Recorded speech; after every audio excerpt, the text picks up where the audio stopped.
propose that we concentrate on the third priority set by the Brazilian G20 presidency, global governance reform.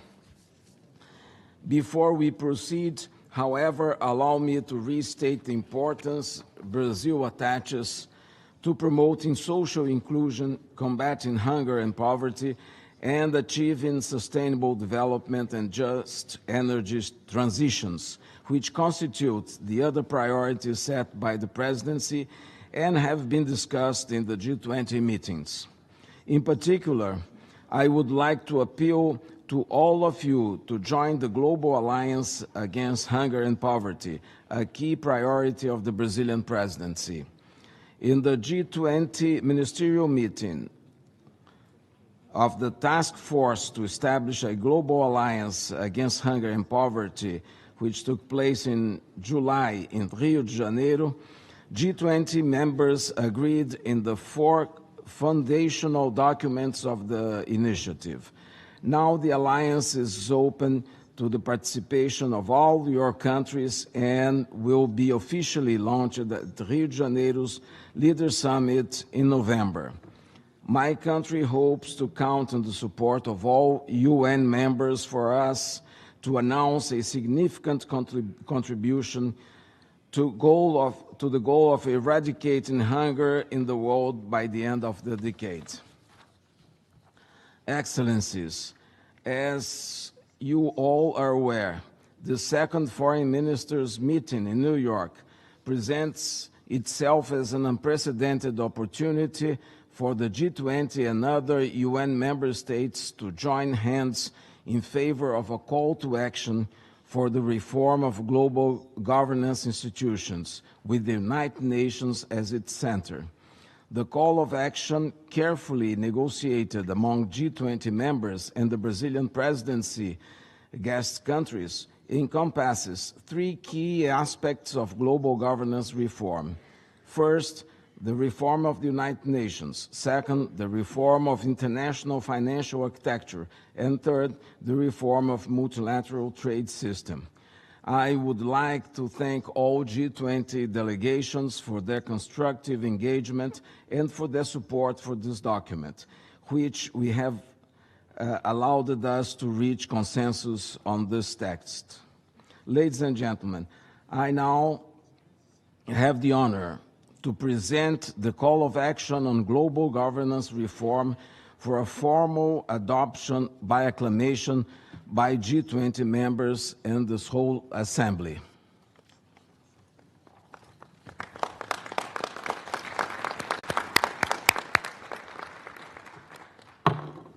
So it's approved.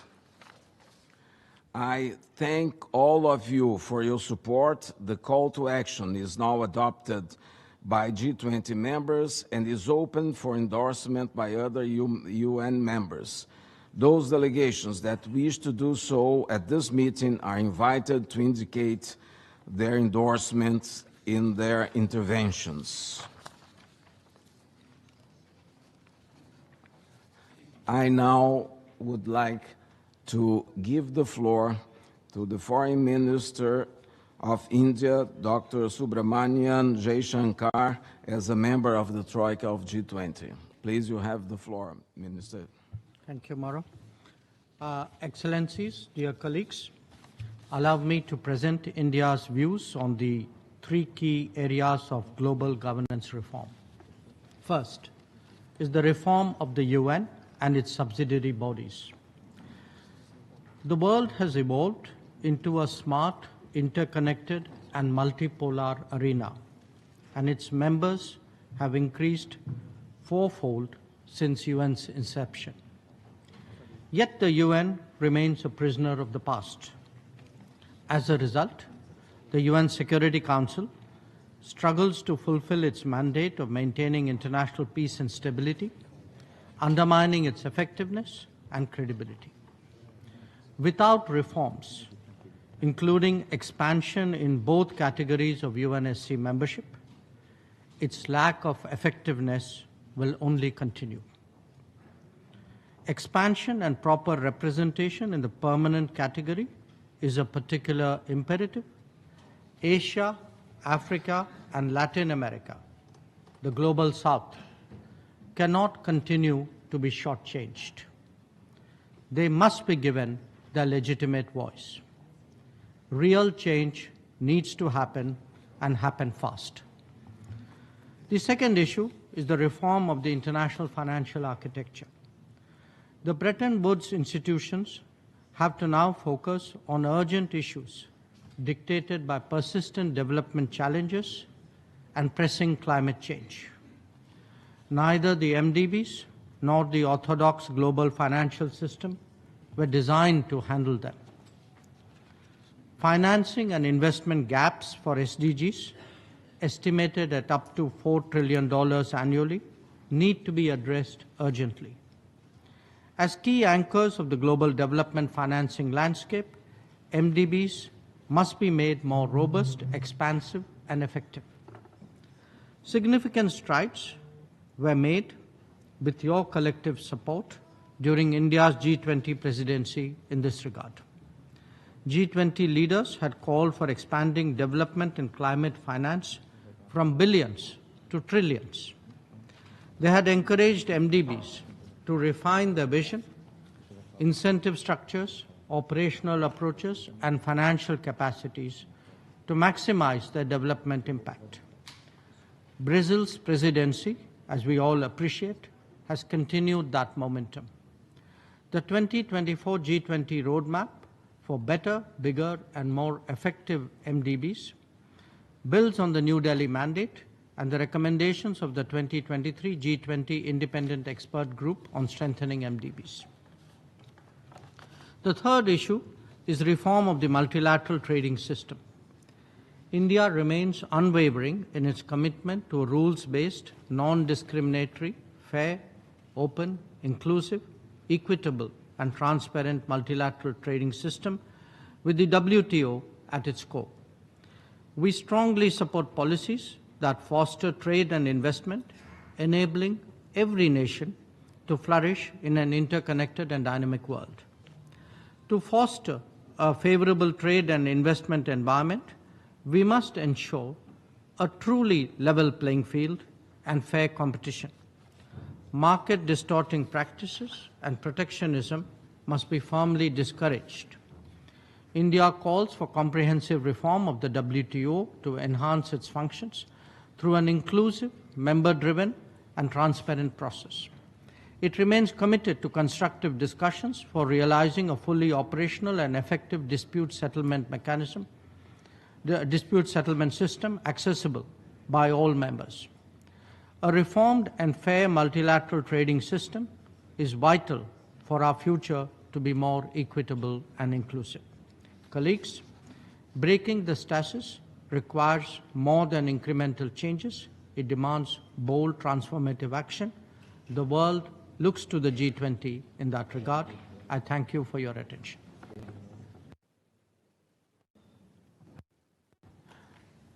I thank the Minister of Foreign Affairs of India, Dr. Jay Shankar, and now I'd like to give the floor to South Africa as a member of the Troika and next presidency. Thank you. Thank you very much, Your Excellency. Let me from the onset align myself with the earlier remarks made by the President of the Republic of South Africa, Cyril Ramaphosa. South Africa commends His Excellency President Lula da Silva's call that as the G20 President for the reinvigoration of multilateralism and the reform of the global governance institutions to make it more representative and inclusive. We further thank Brazil for its innovative leadership in calling for this G20 meeting and inviting all members of the UN. We have just had a successful summit of the future where our leaders have adopted the Pact of the Future towards forging a new global consensus for the global community to be prepared for the future threats and challenges, in particular climate change, global finance architecture, and to make developments in artificial intelligence inclusive to the global south. We also welcome the fact that the Pact of the Future calls for the reform of the UN itself and also for the Security Council, which has always been a long-standing call of the African Union. This meeting today and its call to action further demonstrate the collective global solidarity in addressing current and future global challenges. South Africa will carry forward the momentum laid by Brazil on the reform of multilateral institutions. As the President Ramaphosa has said earlier this morning, South Africa has adopted the following theme for the G20 presidency: solidarity, equality, and sustainable development. This theme speaks to the development priorities of the Global South, particularly also including the African continent, which is now fully represented with the admission of the African Union in the G20. In pursuing this theme, South Africa will work to ensure that the G20 provides a strategic direction towards establishing a more equitable, representative, and fit-for-purpose international order. Our theme also confirms South Africa's intention to build on the efforts and successes of the G20 presidencies of Indonesia, India, and Brazil to ensure that the needs and interests and aspirations of the developing economies of the Global South and Africa in particular drives the overall G20 agenda going forward. Under our overarching theme, South Africa's priorities will include the following: developing the momentum and resuscitating our solidarity to accelerate efforts to achieve the SDGs and to work towards the aspirations and objectives of Agenda 2063 of the African Union. We will also work to implement the action platform to implement the Pact of the Future. We will also work in terms of predictable and sustainable financing for development and addressing the critical issue of debt vulnerability of many countries of the Global South. As we know, many countries in the Global South are forced to forego their developmental programs to service exorbitant debts. Poverty, inequality, and underdevelopment are common triggers for conflict and instability. The world should finance more development than wars. Creating consensus around reform of the international financial architecture, notably the multilateral development banks, which is critical to ensure that they become fit for purpose to adequately address sustainable development and transboundary challenges. Combating climate change, considering that developing the countries suffer disproportionately from the climate crisis, even though they are only responsible for a fraction of the global emissions. Global warming has devastating consequences for food security in developing countries. Addressing issues of predatory mining by some countries and corporations, especially in the quest for Africa's raw materials and critical minerals. South Africa will take forward the outcomes of the report of the UN Secretary-General's panel on critical energy transition minerals. We'll also work on the strengthening of the multilateral trading system, the WTO, which constitutes the only multilateral body capable of managing divergences and coordinating position in global trade. Strengthening the multilateral trading system means moving forward with the WTO reform process, reinforcing the centrality of the development dimension, and particularly focusing on the reform of the dispute settlement pillar. What is needed is a functioning dispute settlement system that is also equally accessible to all member states. Other key issues we'll advance include issues of industrialization, employment and equality, and a universal social floor, food security, the blue economy, and cross-cutting initiatives on artificial intelligence. South Africa's G20 presidents will mark the end of the cycle of the G20 presidencies. We intend to undertake a review of the first cycle of the G20 presidencies. This is critical to ensure implementation. Brazil can count on us to maintain the momentum that we have already started with your presidency on the reform of the multilateral institutions. I thank you for your attention. I thank Minister Ronald Lamola for his intervention.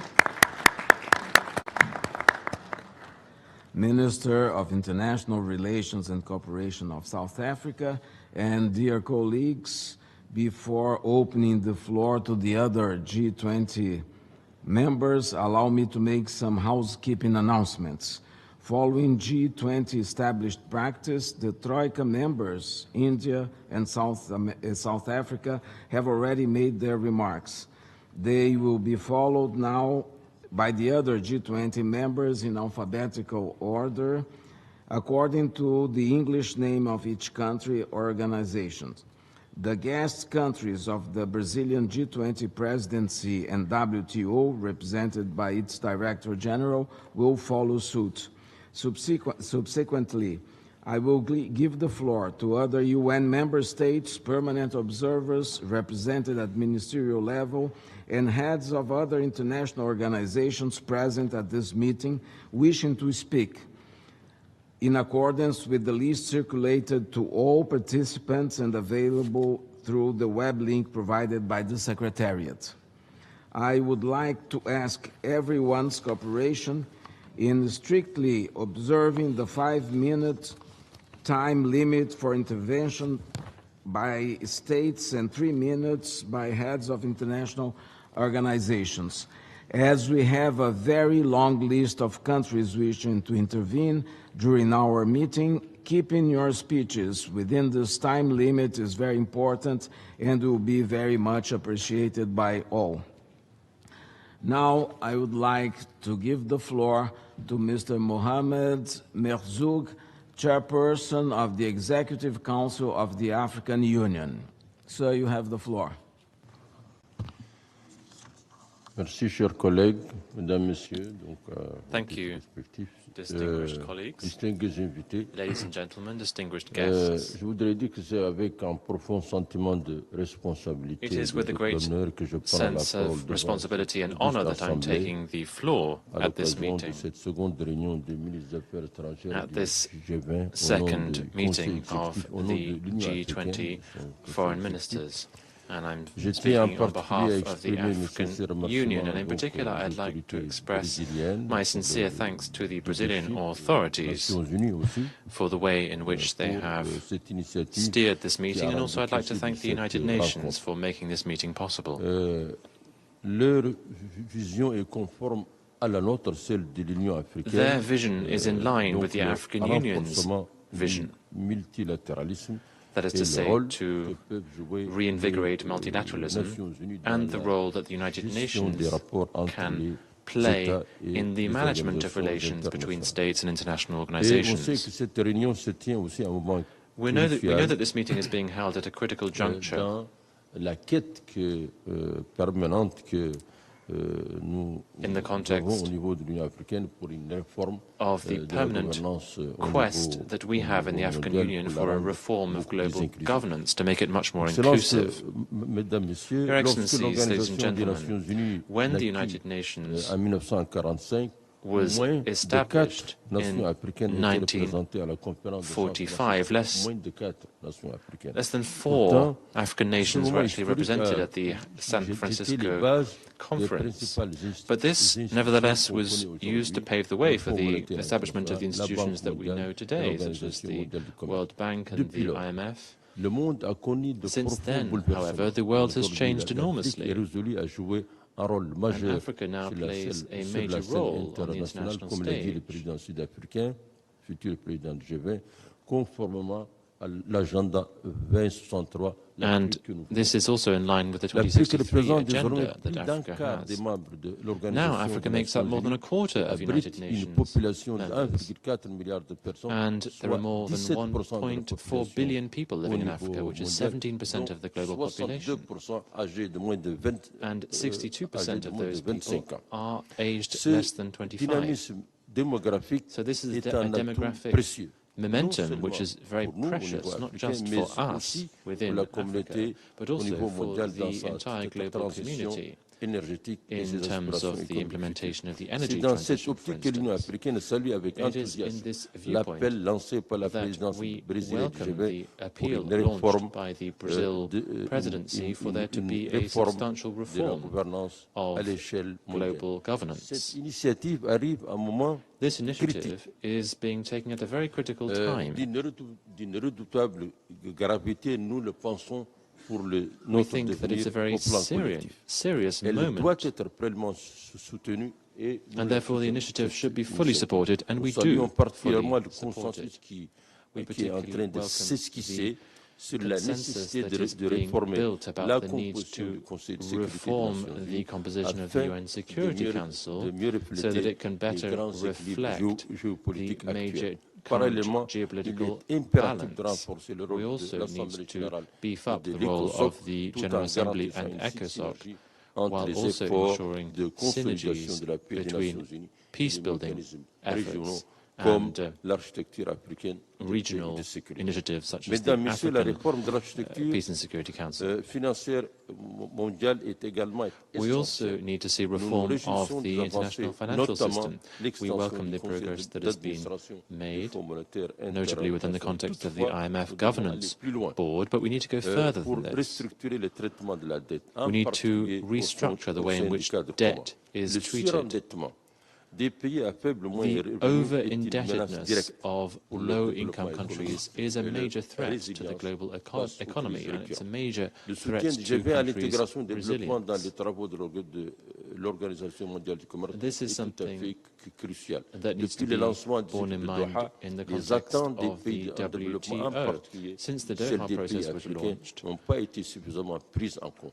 Il the est temps views of African de countries in particular have redynamiser not et been borne même, in mind disons, de enough. And so this ressusciter process cet needs to be agenda given et new devrait en système momentum, and this commercial mondial agenda beaucoup plus needs équitable. to Nous go sommes à un tournant much décisif de further. l'histoire de l'humanité. We're at a La critical montée des tensions juncture géopolitiques, for les humanity. We're impacts du seeing an changement increase in climatique, geopolitical les tensions. We're conséquences de seeing la the pandémie effects du of Covid-19 et climate la change and the persistance des repercussions inégalités of the économiques mondiales COVID-19 exigent une réponse pandemic and major co-collective global et coordonnée. inequalities. They all Alors que demand nous clôturons, that nous we venons de clôturer work le sommet sur l'avenir des together. Nations Unies, l'Afrique est We convaincue welcome qu'il the est temps outcome of the Summit d'entamer of the des Future, négociations concrètes and we believe that pour there must be moderniser les more specific institutions de gouvernance negotiations pour to modernize our mieux global les governance adapter aux réalités institutions, to du tailor them 21e better siècle. to the En realities of the conclusion, 21st permettez-moi century. de réitérer In conclusion, l'engagement I would like to indéfectible de l'Union reiterate africaine the à African Union's participer unwavering activement à commitment ces to discussions participate dans un actively esprit in de these coopération et discussions in a de spirit compromis. of Nous cooperation appelons and les membres du commitment. G20 We call à on the faire members montre of the d'un leadership G20 fort. to show Mais strong leadership. l'Afrique, comme on vient de le dire, But as has been regorge said, de grandes potentialités humaines, Africa énergétiques, holds a great économiques. deal of L'Afrique n'est potential, pas seulement human en and quête energy d'assistance, potential. elle We're not aspire à être just considérée comme un seeking partenaire assistance. We want to un be a acteur dynamique trustworthy sur la scène partner internationale. on Nous the n'attendons international plus stage. d'être vus sous l'angle de l'assistanat, We mais don't comme un want to be acteur seen économique as just capable seeking de assistance. contribuer à We want l'édification to d'un monde contribute beaucoup plus to prospère building a et much more beaucoup plus prosperous équitable. and much more L'anniversaire equitable des world. 80 ans de l'Organisation des Nations Unies approche The à 80th anniversary of the grands pas. United Nations is Occasion coming up next d'offrir year. à l'humanité un cadeau This à la is an hauteur de opportunity tous to give ces humanity enjeux a dont on vient de gift parler. Des institutions mondiales renouvelées et prêtes à when it relever comes les to défis du addressing siècle. the major Cette global ambition challenges. est à notre This portée. is the ambition that Ensemble, we nous have, pouvons and we think that la by working réaliser together, sur 4 we can aspects qui me semblent make importants. progress on these L'inclusivité, l'équité, aspects: la inclusivity, solidarité, equity, une architecture institutionnelle beaucoup plus and cohérente a much qui va more servir deux choses, consistent la global paix et le architecture, développement. Et je which vous will remercie. bring about peace and development. Thank you. I thank the representative of the African Union, and now I give the floor to Her Excellency Diana Mondino, Minister of Foreign Affairs, International Trade and Worship of Argentina. You have the floor.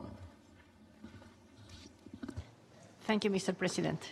Your Excellencies, I want to thank you for organizing this meeting. I believe it's a great idea to invite all members from United Nations to be present and participate in the dialogue in this forum. I also want to thank you for your and Mr. President Lula personal involvement in the Venezuelan crisis.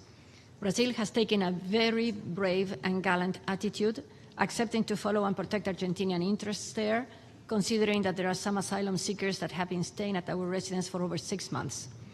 They have not yet been granted authorization to leave the country, and I may say that the authoritarian Maduro regime considers them hostages rather than citizens.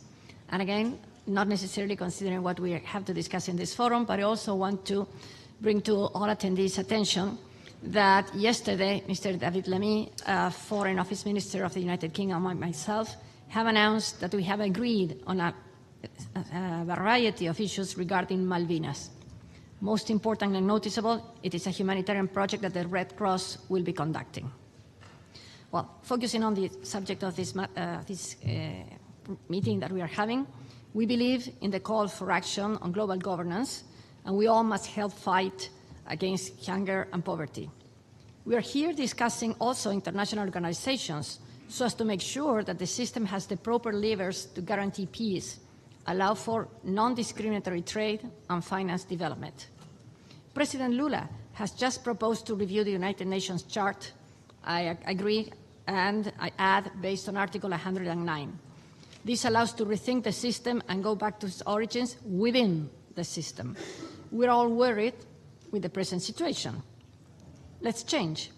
I hope it can be done within the institutions with the mechanisms already provided for in the chart, and hopefully with all of us. Among the many proposals to be analyzed, we believe it is very important that veto power cannot be used in certain specific circumstances, such as war crimes or atrocities. While we discuss the number of participants on who should those be and how and when they are participating at the Security Council, a most important issue is being overlooked. If there are many participants in the Security Council with veto power, it will then be extremely difficult to ever reach an agreement. So we also have to discuss that in the international arena, we have to have rules-based system, and it is of paramount importance. But it is also important at the domestic level. We, Argentina, must not be hypocritical and complain about a lack of playing field in the international field, while at the same time we have imposed on our producers a lot of restrictions during decades. Having said that, having acknowledged that, an international rules-based system, non-discriminatory, should be based on sensible rules. Many of the issues that are being considered at this and other discussion tables impose a heavy burden on developing countries. For example, it is not fair to punish countries if there is deforestation, while at the same time not considering the reforestation that has taken place in other parts of the same country. Even more, if we believe that carbon bonds are good for offsetting problems in one area, how come within one country there cannot be a complete calculation? And what is even more significant, should deforestation be even considered? Is that the right way to go? Is that the right way to fight poverty? What is really relevant is carbon sequestration. That is relevant for all the problems that we have, and it can be done far more effectively through pastures than through forests. At the same time, that provides food of the highest quality and at a very low cost.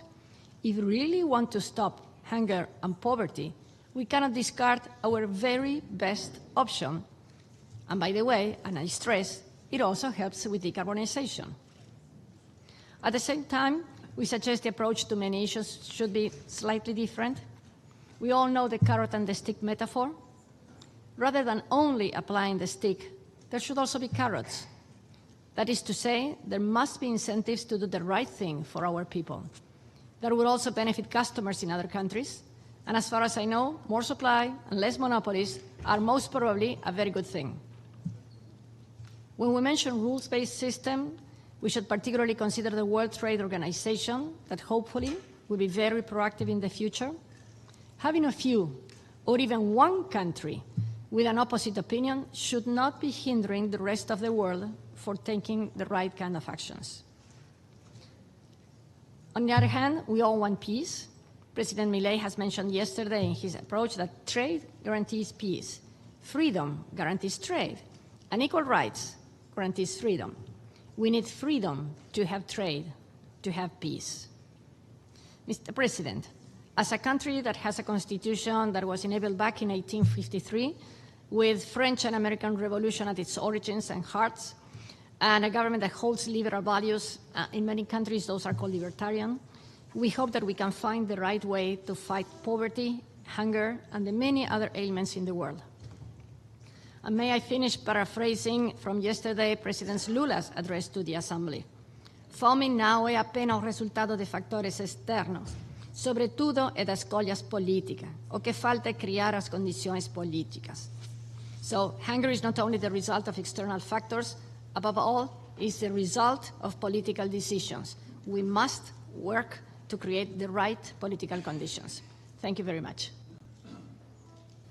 I thank the Foreign Minister of Argentina for her intervention, and now I give the floor to His Excellency Mr. David Lammy, Secretary of State for Foreign, Commonwealth and Development Affairs of the United Kingdom. You have the floor, sir. Thank you so much, Mauro, for bringing us together today and for all Brazil's work as host this year, especially on global governance reform. The G20 grew hugely in importance as a forum when I was last in government, with the first summits during Gordon Brown's premiership of the United Kingdom. So I'm delighted to see that the G20 remains an important forum for countries from the global north and the global south to come together, representing 80% of global GDP. And this is all the more important given the great challenges that we face. As I said to the Summit of the Future earlier on this week, we cannot ignore the strain that these challenges are placing on the multilateral system. Conflicts, crisis, geopolitical competition, all on the rise. Countries' trust in the international system in one another as two is falling. I'm a convinced multilateralist, whatever its imperfections.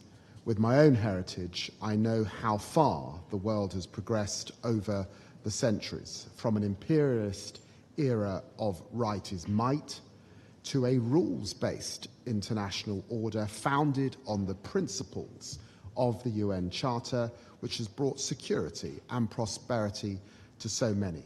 We must build on that progress, starting with a realistic appraisal of the problems that we face. And we all have a responsibility to respect the principles of the UN Charter, to invest in the multilateral system, and to drive reforms so that it can better respond to the challenges of today. And that is precisely what the new British government is seeking to do. We continue to support Ukraine to defend itself against Russia's illegal and unprovoked invasion and to achieve a just and lasting peace. We've called for an immediate ceasefire, both in Gaza and in Lebanon, and we can open up progress on a wider political pathway towards a two-state solution between Israelis and Palestinians, and a long-term solution based on the principles of the UN Security Council Resolution 1701. We are proud that Britain is the third largest contributor to the World Bank, is contributing 260 times more than Russia to Gavi in the current funding period, and is the fifth largest financial contributor to UN peacekeeping. And we will continue this investment in the multilateral system. And to go further, as I set out last week in my Q lecture, pledging a renewed British diplomatic drive on climate and nature. And central to going further is real progress on reform, as Mauro, you have sought to do this year with your call for action. We are eager to see it implemented. We want a more representative Security Council with permanent African representation and permanent seats for India, for Germany, for Japan, and for Brazil.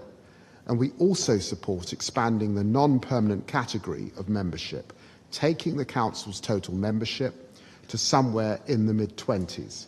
We want to see strong UN leadership in preventing and ending conflicts, and better UN coordination to accelerate progress towards the Sustainable Development Goals. We support establishing a fully functioning WTO dispute settlement system as soon as possible, and greater cooperation between members to achieve meaningful WTO reform. And we have high ambitions for reform of the global financial system. As my good friend Mia Motley says, the problem is systemic. The G20 must heed the voices of the wider international community. We must act, scaling the amount of finance provided by international financial institutions, harnessing the potential of private capital, and strengthening the voice of the poorest and most vulnerable within the system. And of course, we must tackle unsustainable debt. I know the challenges that we face are significant, and I know progress will not be easy. But as the growing role of the G20 shows, change is possible. We can deliver a better system. We can build a better future for all. Britain is committed to working with all who share that ambition at the Rio Summit and beyond. Thank you very much, Mauro. I thank the Secretary of Foreign Affairs of the United Kingdom, and I now give the floor to Her Excellency Mrs. Penny Wong, Minister of Foreign Affairs of Australia. Muito obrigada. Thank you very much to Brazil for convening this meeting of the G20 Foreign Ministers on Global Governance Reform. It is an important meeting because we all understand that the multilateral system is falling short of the commitments we have made together. At a time when the world's people have never needed it more people are displaced, more are hungry, there is more conflict, and there is a greater risk of nuclear warfare. And the climate is changing faster than our combined efforts to stop it. But there is a simple truth, which is we can only avert these crises by working together. Our nations and our peoples want a world that is governed by agreed rules and norms that enable peace, that enable prosperity, rules that are the foundation for the character of the world we want. But the international system must evolve to better represent and reflect the reality for the majority of the world's people. This is why we support Brazil's call to action and why we support its focus on ending world hunger and on equality. Australia supports a revitalised UN General Assembly and a stronger UN Peacebuilding Commission, and we must reform the UN Security Council to meet the challenges of today. We must ensure greater permanent and non-permanent representation for Africa, for Latin America, for the Caribbean and the Asia-Pacific. But reform cannot become a means for disruptors to undermine elements of the system that protect us all. It must be about meeting the needs of all countries, including small and medium countries, rather than increasing the power of a few. Colleagues, Russia's full-scale invasion of Ukraine violates the UN Charter and the principles which underpin global stability, global security and global prosperity, and we again call on Russia as a P5 member and its supporters, some of whom are in this room, to immediately end this war. Australia hears the calls from so many for a strengthened global financial architecture, and we are acting to support reforms that improve responsiveness to global shocks, to boost transparency and build sustainability and resilience, particularly in the smallest and most vulnerable countries. We have supported progress on multilateral development bank reform and rechanneling of special drawing rights to the IMF. We have committed $492 million to the Asian Development Fund replenishment round, working with Japan to unlock a record $5 billion in new assistance to the region's most vulnerable countries. And by the end of next year, we will offer climate-resilient debt clauses in our sovereign loans. We know development finance reform is critical for economic development. So too is the World Trade Organisation's framework for international trade. However, this also needs reform. We will continue pushing for a more effective WTO, including through bringing into force recent WTO plurilateral agreements and fixing the WTO dispute settlement system. The logic of the post-war economic order was to enable development and growth for all through openness. We know that economic interdependence is too often being misused for strategic and political ends, but we believe that economic integration still provides a critical incentive for peace, a critical incentive for the sharing of the benefits of prosperity. My friends, prosperity and stability has never been some things that we can take for granted, especially today as we worry about new outbreaks of conflict, escalation of current conflicts, or even conflict between great powers. We have consistently called for open lines of communication between the United States and China, and we welcome the resumption of dialogue at all levels. Today's circumstances mean we need to commit anew to conflict prevention, to commit anew to reduction of risk of crisis, conflict and war by accident. Around this room and around the world, military power is expanding, but the measures to constrain military conflict are not. And in conflicts around the world, civilian suffering is unacceptable. The world demands a ceasefire in Gaza. Aid must flow, hostages must be released, and Lebanon cannot become the next Gaza. To preserve peace, it is up to us all to act. To preserve peace, it is up to all of us to minimise the risk of misunderstanding and miscalculation. To preserve peace, it is up to all of us to prevent catastrophic conflict.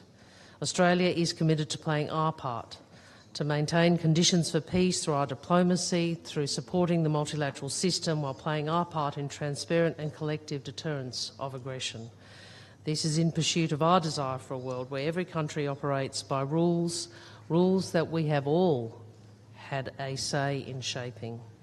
In closing, we reiterate our support for Brazil's call to action, and we thank Brazil for its leadership and thank India and South Africa as members of the Troika for their leadership through this period. Thank you. I thank the Minister of Foreign Affairs of Australia, and I now give the floor to His Excellency Mr. Jean-Noël Barrot, Minister for Europe and Foreign Affairs of France.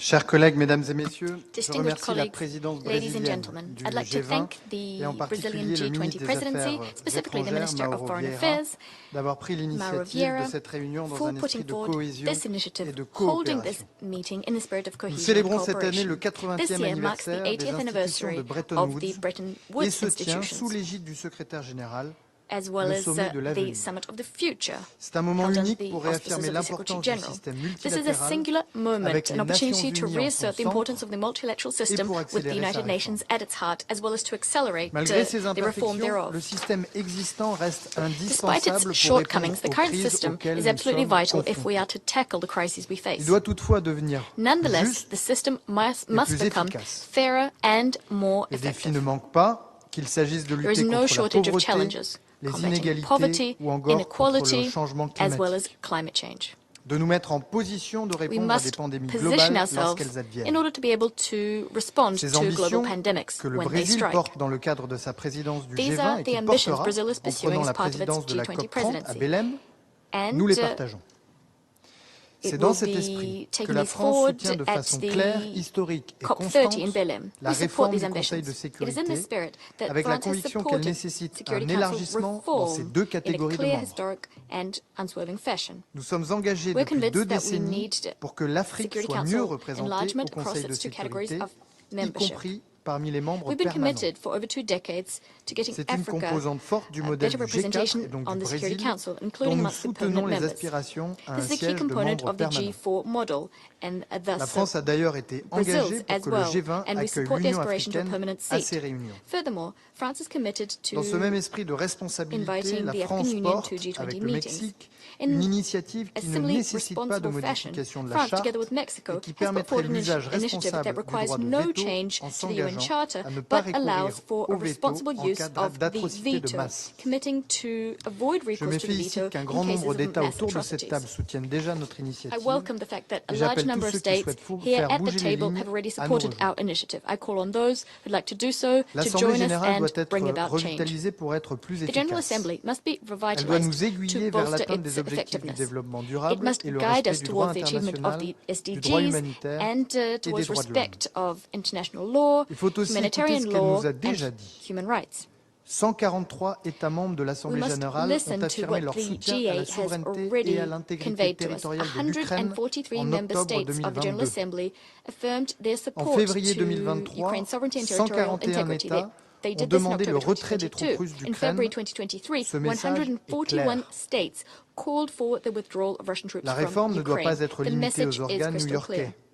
However, Les reforms institutions mustn't be financières circumscribed internationales to bodies here in New nécessitent aussi York. une réforme International d'ampleur. financial institutions also Nous avons require réussi à dégager des large-scale financements reform. supplémentaires We en managed provenance de to toutes les ressources unlock disponibles, additional funding publiques from et all privées. available Nous poursuivons cet effort fort de la dynamique impulsée par le pacte de Paris pour les peuples et la planète et à ce jour endossé par 62 États.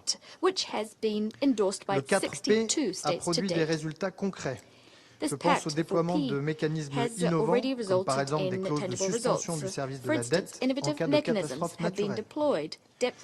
Une task force sur la fiscalité internationale, co-présidée par la France, le Kenya et la Barbade, est opérationnelle et se réunit régulièrement pour élaborer des propositions innovantes visant à rendre le système financier plus juste et équitable. Je pense aussi à notre action pour alléger la dette des pays en développement.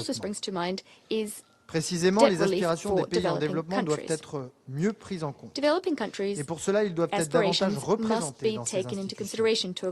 Nous avons enclenché un dialogue sur la révision de l'actionnariat de la Banque internationale pour la reconstruction et le développement et la 17e revue des quotes-parts du FMI.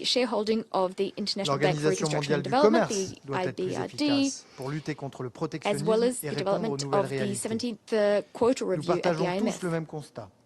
The WTO must be more effective to combat protectionism and respond to new realities.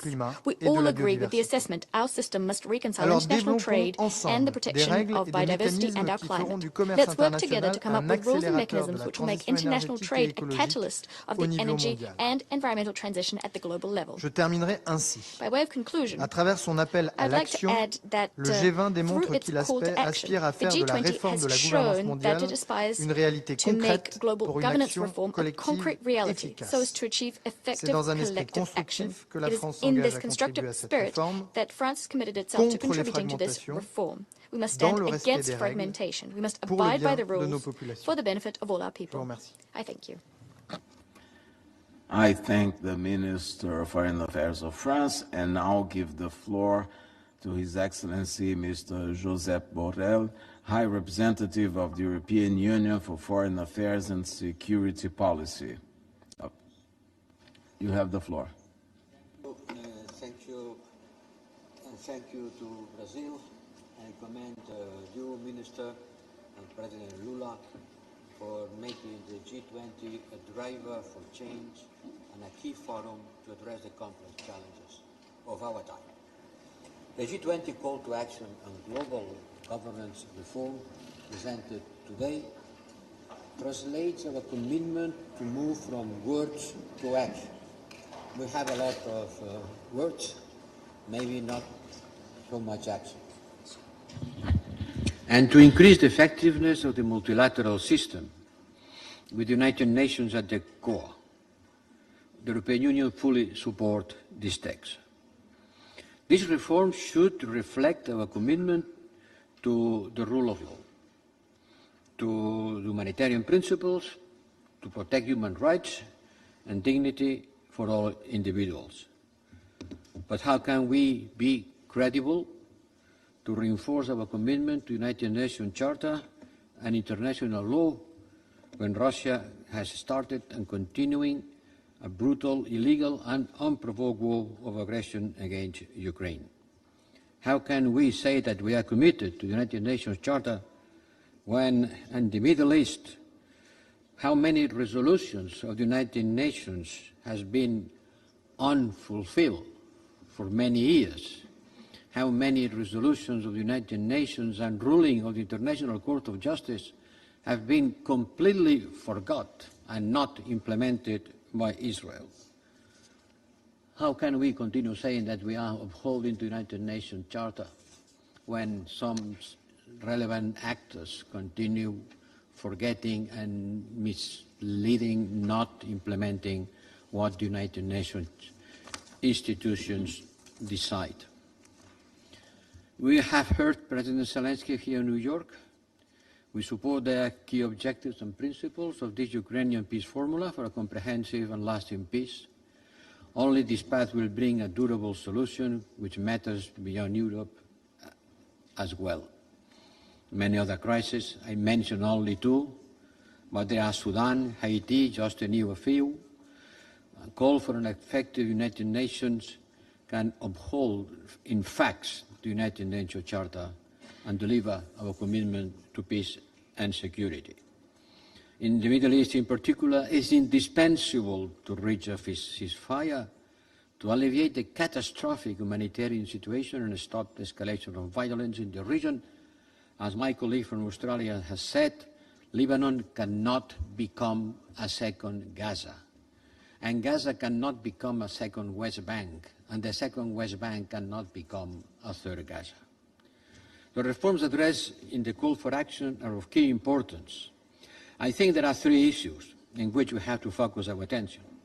First, representation and accountability. Second, financial vulnerabilities. And third, stop the global economic fragmentation. We need a comprehensive reform of the Security Council, talking about representation and accountability. A Security Council that strengthens the voice of underrepresented region and not only Africa. We need a United Nations General Assembly working better and more on the areas of peace and security. The second in the call for action is an effective international financial architecture to address global challenges. Together at the G20, we have identified the potential to unlock about 357 billions in additional lending from the headroom by multilateral development banks. This is remarkable. Just mobilizing these resources would be already a great success. We have to certainly finalize the G20 roadmap for a better, bigger, more effective system of multilateral development bank by October this year. We know what it means. Private sector mobilization, domestic resources mobilization, increasing concessional finance for the low-income and middle-income countries. The third, global debt vulnerabilities. Low-income and middle-income countries cannot continue to pay their debt at the expenses of investment in education and health. Our priority is not to create new debt relief instruments, but to scale up the implementation of the existing one. The third dimension, you have to face the risk of geopolitical tensions, sustaining the multilateral trading system and WTO rules as our best guardrail against global economic fragmentation. We have to restore a well-functioning dispute settlement system accessible to all members. This is our top priority. Let me finalize by thanking again President Lula for his leadership and bringing the G20 closer to the United Nations, and reminding us that only through an effective, representative, rules-based international order we can aspire to global peace and prosperity. Your Excellencies, I wish a successful outcome to this meeting. Thank you. I thank the representative of the European Union, and I now give the floor to Her Excellency Mrs. Cindy Thermosuisen, Canadian Sherpa. Canada, you have the floor. Thank you. Canada would like to thank President Lula and Minister Vieira for convening this unique opportunity for foreign ministers to call attention to the issue of global governance reform, and I will be delivering these remarks on behalf of Minister Mélanie Joly. We all know that this is a critical moment for the United Nations and for global governance. World leaders spoke loud and clear at the Summit for the Future. They and we want an effective, transparent, democratic, and accountable multilateral system. Canada is stepping up. We are defenders of the United Nations Charter. We respect international law and support a rules-based order. Canada also believes in accountability for all, including members of the G20 and the UN Security Council. And we condemn Russia's illegal invasion of Ukraine. We urge Russia to immediately withdraw its troops, restore Ukraine's territorial integrity, and respect international law.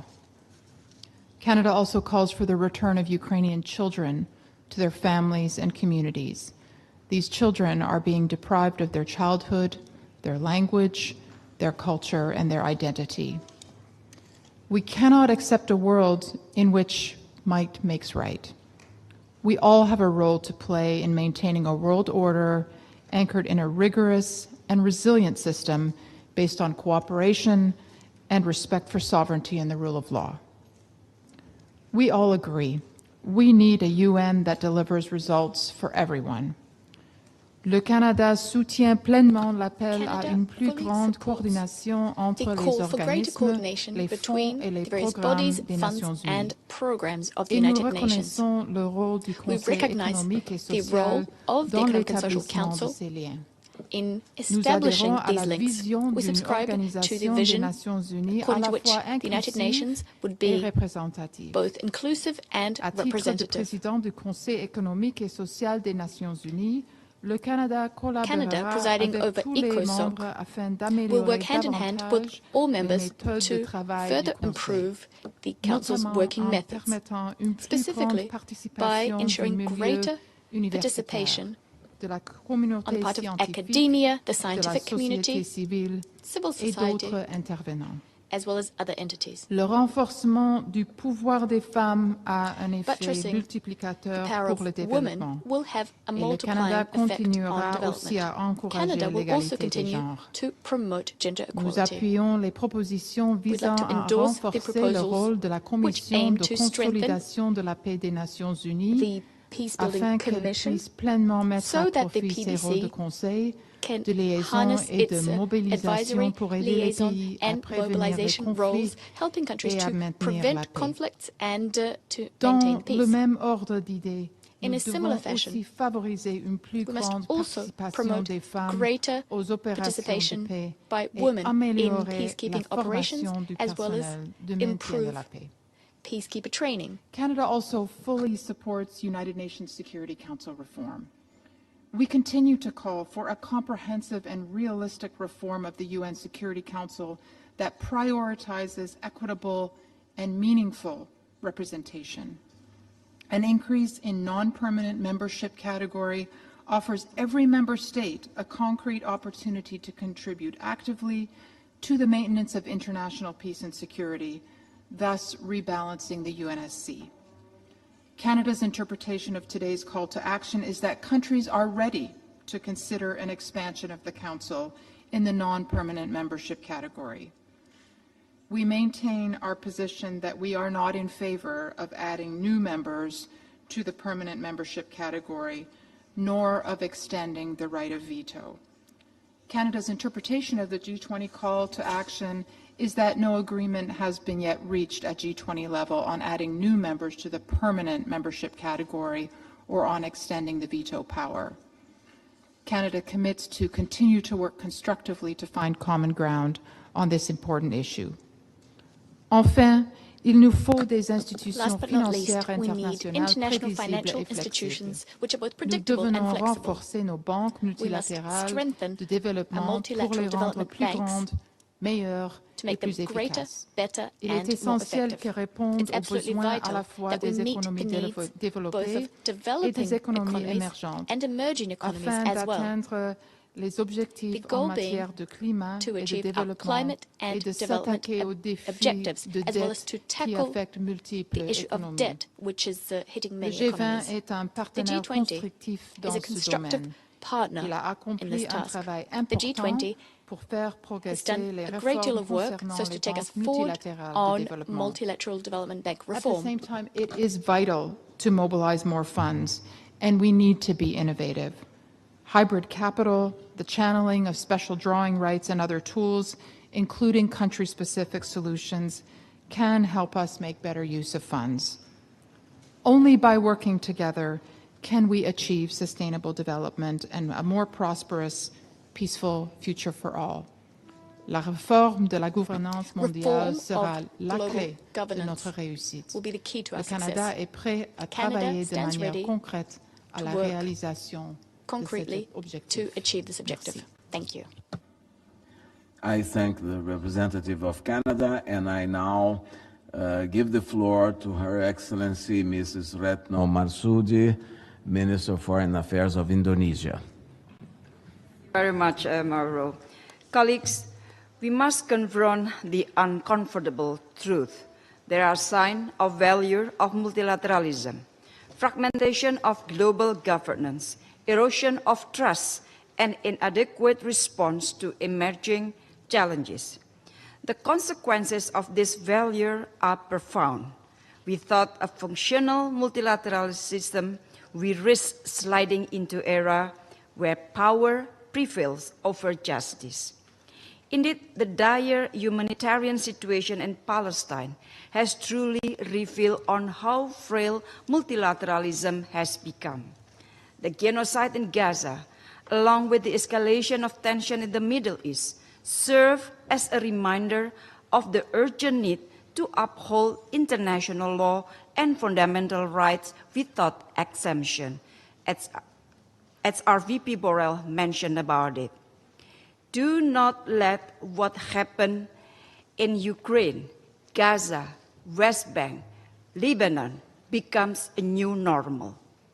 While multilateralism may be faltering, it is not beyond repair. The G20 must restore hope, trust, and credibility of the multilateral order. On this note, I wish to underline 3 points. First, we need better representation. Global governance must undergo reforms that make them more inclusive, representative, and efficient. Decision-making processes should reflect the realities of today's world, where the Global South represents 85% of the world population and a growing share of its GDP. Second, promote strategic trust and fairness. Trust can only be restored if we act fairly. Developed countries must fulfill their obligation on issues such as climate finance and sustainable development, and it is essential to bridge the gap between the promises made at the Global Summit and the concrete action on the ground. Third, adapt to the evolving challenges. We need a new framework for digital governance, for cyber regulation, for artificial intelligence, to ensure that technological progress benefits all, not just the few. And we also need bolder and more concrete action on addressing climate change. Colleagues, the G20 must lead the charge to rebuild a more inclusive, just, and effective multilateralism. And it is time to act together for our common good. And to this end, Indonesia support Brazil's call of action on global governance reform. I thank you very much.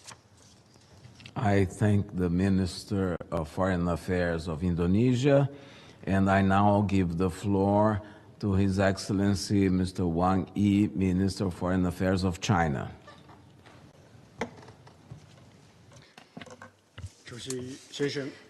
Mr. President, colleagues, it is a pleasure to attend the G20 Foreign Ministers meeting.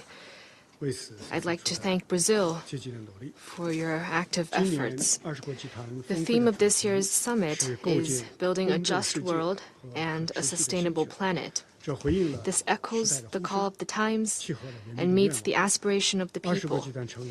G20 members should shoulder responsibilities and set examples in a manner befitting major countries. We should advance and improve global governance in the spirit of partnership and work relentlessly for a just world and a sustainable planet. President Xi Jinping often says that actions speak louder than words, and that everything takes 1 part planning and 9 parts implementation. Today, we decide to launch a call to action on global governance reform. Going forward, we should translate the call to action into action and turn vision into outcome. The G20 should be supporters of UN reform. We should uphold true multilateralism, not selective multilateralism. As the core platform for global governance, the UN should better fulfill its mission of maintaining world peace and promoting common development. The reform of the Security Council should be discussed in depth in the spirit of consensus building and focus on boosting the representation of developing countries. The development of artificial intelligence concerns the common interests of the international community, and the UN should play a central role in the governance of this frontier technology. China supports establishing an AI governance mechanism within the UN framework and delivering on the UN General Assembly resolution on enhancing international cooperation in capacity building of AI. The G20 should be promoters of global economic and financial governance reform. We should further enhance macro policy coordination and reduce the negative spillover effect of policy adjustments made by advanced economies. We should implement the Global Digital Compact and bridge the North-South digital divide. We should advance the reform of the global financial architecture. The World Bank should carry out shareholding review in 2025, and the International Monetary Fund should develop a new quota formula by June 2025, which should give developing countries greater representation and say. China supports the efforts of Secretary-General Guterres to promote reform of the global financial system. The G20 should be boosters of global trade governance reform. We should stick to the original goal of building an open world economy, promote trade and investment liberalization and facilitation, and foster a just, fair, and non-discriminatory environment for trade and investment. We should oppose protectionism of all forms, build more bridges of cooperation, and erect fewer trade barriers resembling small-yard high fences. We should bring the dispute settlement mechanism of the World Trade Organization back to normal operation and include the investment facilitation for development agreement in the framework of WTO rules. We should maintain stable and smooth industrial and supply chains, reject discriminatory and exclusive rules, and avoid taking market-distorting measures inconsistent with WTO rules. The G20 should be practitioners of global development reform. We should accelerate implementation of the UN 2030 Agenda for Sustainable Development and work for a more inclusive and resilient development, beneficial to all. We should deepen global development partnerships, mobilize global development resources, and build greater synergy in actions to support global development. Since President Xi Jinping put forward the Global Development Initiative, or GDI, 3 years ago, more than 100 countries and international organizations have supported it. Over 80 countries have joined the group of friends of the GDI. And China has carried out over 1,100 cooperation programs with various sides. China supports Brazil in establishing the Global Alliance Against Hunger and Poverty. We welcome the consensus reached by all sides on reducing inequalities and strengthening drinking water, sanitation, and hygiene services, and we will work with G20 partners to enhance cooperation in this regard. Colleagues and friends, peace and security are the common expectation of people around the world, and turning swords into plowshares is the common goal of UN member states. China advocates following the principles of no expansion of the battlefield, no escalation of fighting, and no provocation by any party in addressing the Ukraine crisis. We should work for de-escalation of the situation as soon as possible and create conditions for peace talks. The Gaza situation is a test of the justice and conscience of human society. The pressing priority is comprehensive, sustainable ceasefire immediately, easing the humanitarian situation, implementing the two-state solution, and accepting Palestine as a full UN member state. China is ready to work with the G20 to carry forward the spirit of partnership,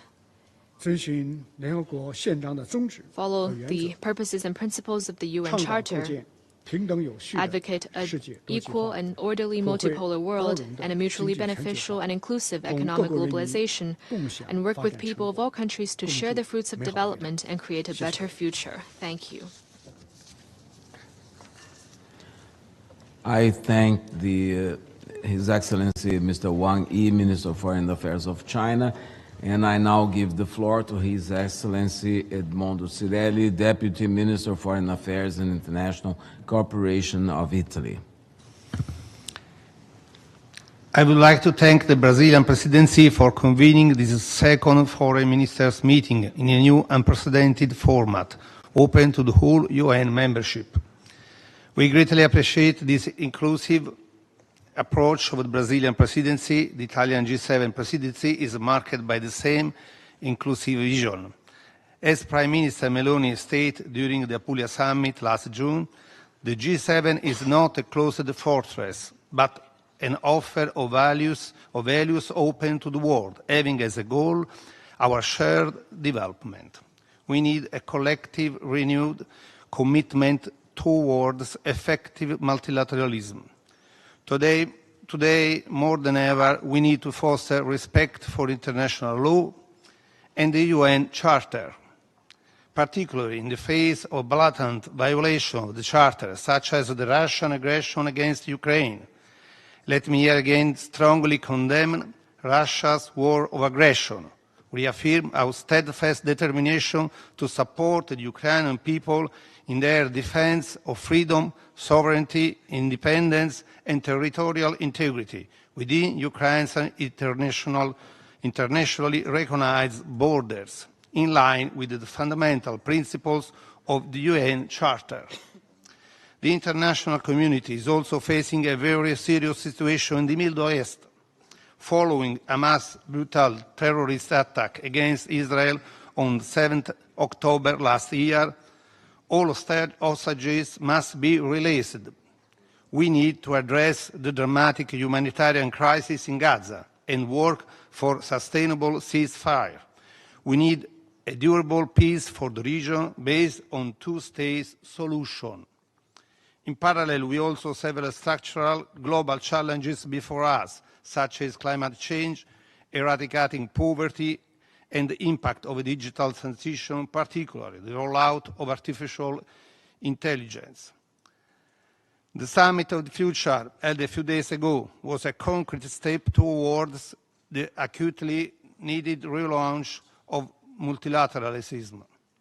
The Pact for the Future contains several practical actions to address such pressing global challenges. In the Pact, we have recommitted to advance the implementation of Sustainable Development Goals, to foster peace and security, to enhance digital and technological innovation, to empower youth and future generations. Italy is ready to offer its contribution to achieve this ambitious goal, leaving no one behind. The Pact for Future also outlines a path for reforming global governance and its institutions that is both doable and ambitious. We have actively contributed to debate in the intergovernmental negotiation of UN Security Council reform. We will continue to work constructively to make further progress and achieve a consensual reform. Italy supports a reform of the UN Security Council to make it more democratic, accountable, transparent, representative, and effective. International financial institutions play an essential role in promoting sustainable development goals. Italy supports the ongoing efforts to reform this institution to improve their response to global challenges and build greater long-term resilience. We thank Brazil for giving centrality to this debate during its presidency. The implementation of this reform agenda will need to take into account the peculiarities of each institution, recognizing in the boards the responsibility to consider what measures to take to address these challenges. Trade is critical for sustainable development, including for the poorest countries. Effective and predictable are necessary for the benefits of international trade to be shared by all countries. This goal can be achieved only by strengthening and reforming the World Trade Organization, and in particular by establishing the Dispute Settlement Body. Also, a serious discussion on international market distorting factors is needed. This is required to ensure a level playing field in global markets and to avoid protectionist drifts, dangerous imbalances, and divisions in blocks. Our goal is to reform and strengthen an open, fair, and rule-based multilateral trading system, up to the new challenges of economic security, environmental sustainability, and inclusiveness. In brief, a system where all countries can enjoy the benefits of trade. Italy, also as the current G7 presidency, is strongly committed to all of these topical issues.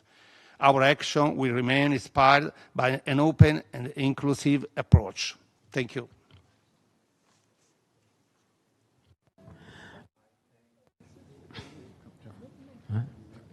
I thank the Deputy Minister for Foreign Affairs of Italy, and I now give the floor to Mr. Takeshi Akahori, Senior Deputy Minister for Foreign Affairs of Japan.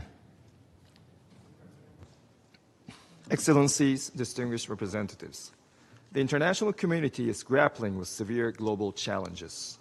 Russia still continues its aggression against Ukraine, despite the condemnation by most G20 leaders. The situation in Gaza continues to be serious. To address all these global challenges effectively, we must strengthen the rule of law, protect human dignity, and implement immediate reforms in the global governance, taking into account the structural changes in the international community.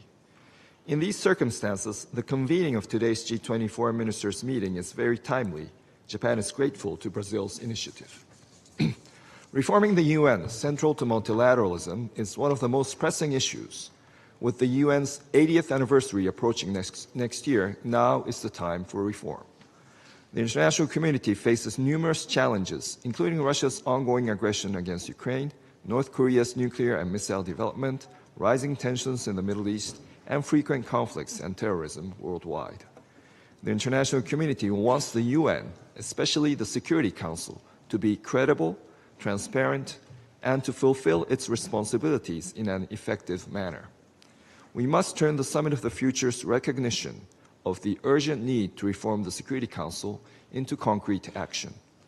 It's time to develop a consolidated model and start text-based negotiations.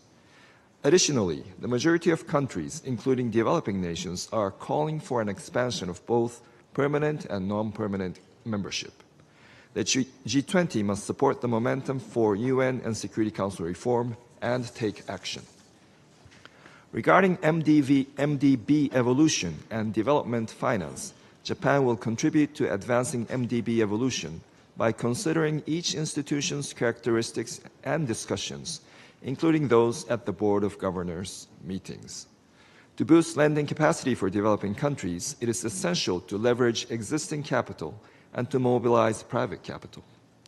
Japan played a leading role in a series of Asian Development Fund ADF replenishment negotiations and announced a contribution of approximately 162 billion yen, equivalent to approximately $1.1 billion, making it the largest donor. We also hope for the success of the International Development Association IDA 21 replenishment. At the same time, addressing the debt problems faced by developing countries is an urgent issue. Swift debt restructuring, including efforts like the G20 Common Framework, is essential. Japan welcomes the Memorandum of Understanding on Sri Lanka's debt restructuring, marking the first cooperation between Paris Club and non-Paris Club countries to support a middle-income nation, with Japan leading as one of its co-chairs. All creditor and debtor countries, including G20 members, must acknowledge the importance of transparent and fair development finance that adheres to international rules and standards. Strengthening the multilateral trading system through reform of the WTO remains crucial. It is essential for the G20 to work together and provide political momentum. In particular, we must expedite discussions to achieve a fully functioning dispute settlement system by the end of this year. In addition, the Joint Statement Initiative, JSI, a new rule-making effort by like-minded countries, including Japan, is vital for ensuring that the WTO remains relevant. To incorporate the JSI into the WTO agreement, it is crucial to obtain the understanding and cooperation of all WTO members. Regarding trade and development, Japan will consider additional preferential measures in line with last year's WTO decision to support the sustainable development of least developed countries after their graduation from the LDC category. Now, I would like to address the topic of artificial intelligence, AI. Under Japan's presidency last year, G7 launched the Hiroshima AI process to enhance international governance of generative AI. This led to the development of the international guiding principles and the code of conduct. Japan will continue to mitigate AI-related risks, including by promoting the implementation of the guiding principles and the code of conduct. In this context, Japan has been aiding the development of human resources and institution building in the digital sector in developing countries to bridge the digital divide. In November this year, we will host a training program on digital policies, including AI, with the participation of 18 countries. To ensure safe, secure, and trustworthy AI, Japan will continue to contribute to discussions at the G20. As the international community confronts multiple crises, it is important for the G20 to demonstrate its commitment. Japan looks forward to participating actively in discussions leading up to the G20 Rio Summit. I thank you. I thank the Senior Deputy Foreign Minister of Japan, and I now give the floor to Her Excellency Mrs. Annalena Baerbock, Federal Minister of Foreign Affairs of Germany. Thank you, Chair, dear Minister, dear Mauro, Excellencies, colleagues. In 1948, when construction of the UN building started, the architects faced a difficult question. How many seats should be placed in the hall of the General Assembly, in case more states might join the 51 founding members of the organization? So the planners asked the UN's legal department, always when you don't have an answer, you ask the legal experts, for advice and got the answer, I quote, a maximum of 75 chairs, meaning states. Today's number of 193 UN members was clearly beyond imagination. Still, the changed geopolitical realities of the 21st century are not sufficiently reflected in our multilateral institution. This has to change if we want to address the challenges of our planet which we are facing today. Dear colleagues, dear Minister, dear Mauro, thank you to Brazil by bringing this forum of G20 foreign ministers to New York. You are underlining your and our common support and our responsibility as G20 to the United Nations and to multilateralism in general. As G20, representing 79% of the global population and 85% of global GDP, we can and we have to be drivers of profound changes in our multilateral systems. Changes towards making our global governance more effective and more inclusive. In this vein, our call to action on global governance reform underscores the joint objective of the G20 to strengthen the UN system, to improve the international financial architecture, and to reform the multilateral trading system. The Summit of the Future, worrying for some obviously, the Summit of the Future and the call to action acknowledges the need to accelerate the reform of the international financial architecture, to work harder towards the mobilization of the financial means necessary to fight the climate crisis, especially for developing countries and small island states. with multinational development banks ready to assist them, with greater use of debt swaps for climate, with building a global financial safety net against macroeconomic shocks. The G20 are called upon here to deliver on the Pact of the Future and show leadership in its implementation. Despite these efforts, the climate crisis will likely be one of the main drivers of armed conflict.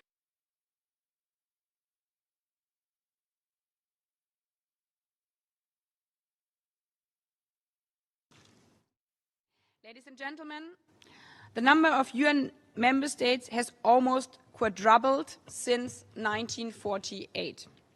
Adding additional chairs and also tables to the General Assembly Hall has turned out to be actually the easiest part of it.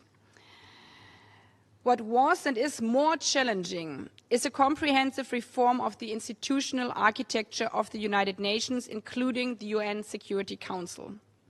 Making the core decision-making body of the UN system more inclusive and representative of our geopolitical realities is a question of historical justice and respect for entire continents such as Africa and Latin America. But it's also imperative to ensure the effectiveness of our multilateral system. Working on these reforms has been complicated, but the Pact of the Future reflects important elements on which we as the G20 need to build on. As largest donor to UN peacebuilding, including to the Peacebuilding Fund, Germany is firmly committed to further strengthening the Peacebuilding Commission within the UN system. Brazil, as this year's chair, has done excellent work, thank you very much, which we build on to deepen our engagement. Ladies and gentlemen, colleagues, if you look up to the ceiling above us, the gallery here in the ECOSOC chamber, we can see that the Swedish architect Sven Markelius left it deliberately unfinished, open, in a state of permanent construction and renewal. This approach seems to be more fitting the needs of multilateral systems, not to build the system on past realities and uncertain prediction, but making it adaptable for the future with a strong base and enough space for all, and the readiness to renovate it. Thank you very much. I thank the Federal Minister of Foreign Affairs of Germany, and I now give the floor to Mrs. Maria Teresa Mercado Pérez, Undersecretary for Foreign Affairs of Mexico. Muchas gracias, embajador Mauro Vieira, very much, Ambassador, distinguished ministers, heads of delegation. I would like to begin by thanking the Brazilian presidency for convening this second meeting of foreign ministers of the G20. Mexico acknowledges Brazil's leadership in the negotiations that allowed this group to adopt an urgent call for the reform of multilateralism and the institutions of global governance. Brazil and Mexico share expectations for development, and we are certain that the fight against poverty and inequality must always be at the heart of our efforts. Nevertheless, we are seeing an uptick in the arms race and a return of war in various regions, which has led to devastating humanitarian consequences. We have been unable to effectively combat climate change and to curb environmental degradation. Como señaló alguna vez Antonio Gramsci, el viejo orden no termina de morir y un nuevo mundo no termina de nacer. El sistema multilateral y el orden internacional basado en reglas han sido socavados por la desconfianza y el unilateralismo. Esto ha fragmentado la política internacional y acelerado la creación de nuevos bloques de poder en un mundo cada vez más multipolar. levels of power in an increasingly divided world. The G20 in this context has the ability to contribute to a reform of the global governance system to make it more inclusive, transparent, efficient, effective, democratic and responsible. Mexico is one of the greatest advocates of the multilateral system and strengthening that system. For many years, Mexico has played a constructive role in the negotiations of a comprehensive reform of the Security Council. We think that a root and branch reform should be part of the intergovernmental negotiations that have been established by the General Assembly. Transparency and accountability, in particular for the permanent members of the Council, are of paramount importance in this context. We think that the establishment of new permanent seats is contrary to the sovereign equality of states and the essential principles of democracy. Hence, Mexico will continue to support expanding the Council, increasing the number of non-permanent members with the possibility of immediate re-election. We call on all members to support the restrictions on the use of the veto by the permanent members of the Council if there's potential for international crimes. The defense of a world free of nuclear weapons will continue also to be one of the fundamental targets that my country has. We support the strengthening of the General Assembly and optimizing the work of the President of the General Assembly. Mexico has a feminist foreign policy. We think it is critical that we move forward to achieve gender equality and to include this perspective in all of our discussions on the reform of the United Nations. The G20 must continue to focus on promoting a reform of the international financial architecture, and this includes having a constructive discussion in the World Trade Organization that will allow us to update the current system. We need to have more democratic, more representative, inclusive and agile international financial institutions. It is critical that we align the international financial architecture with social and environmental goals. This is critical for our development. We support a world trading system with the WTO at its heart. We think that global trade and transnational investment are an engine of economic growth, prosperity and development for all peoples. The G20 should be strengthened as a collective effort to respond to the structural crises affecting us. We must contribute to rebuilding trust in the multilateral system. The G20 and the main international bodies must set themselves the target of rethinking development. We have major challenges to increase growth rates, going beyond external restrictions, eliminating extreme poverty and hunger, and respecting the right of future generations to a clean environment. Mexico has thus proposed an initiative in our region to transform the development of our people through greater integration with industrial, social and environmental policies, which will make it possible for us to respond to the structural problems of the current economy. The Alliance Against Hunger and discussions on how to increase the taxes on major wealth will be one of the major targets that the G20 will have to work on. We need to act commensurate with the circumstances and the trust that people have put in us. Thank you very much.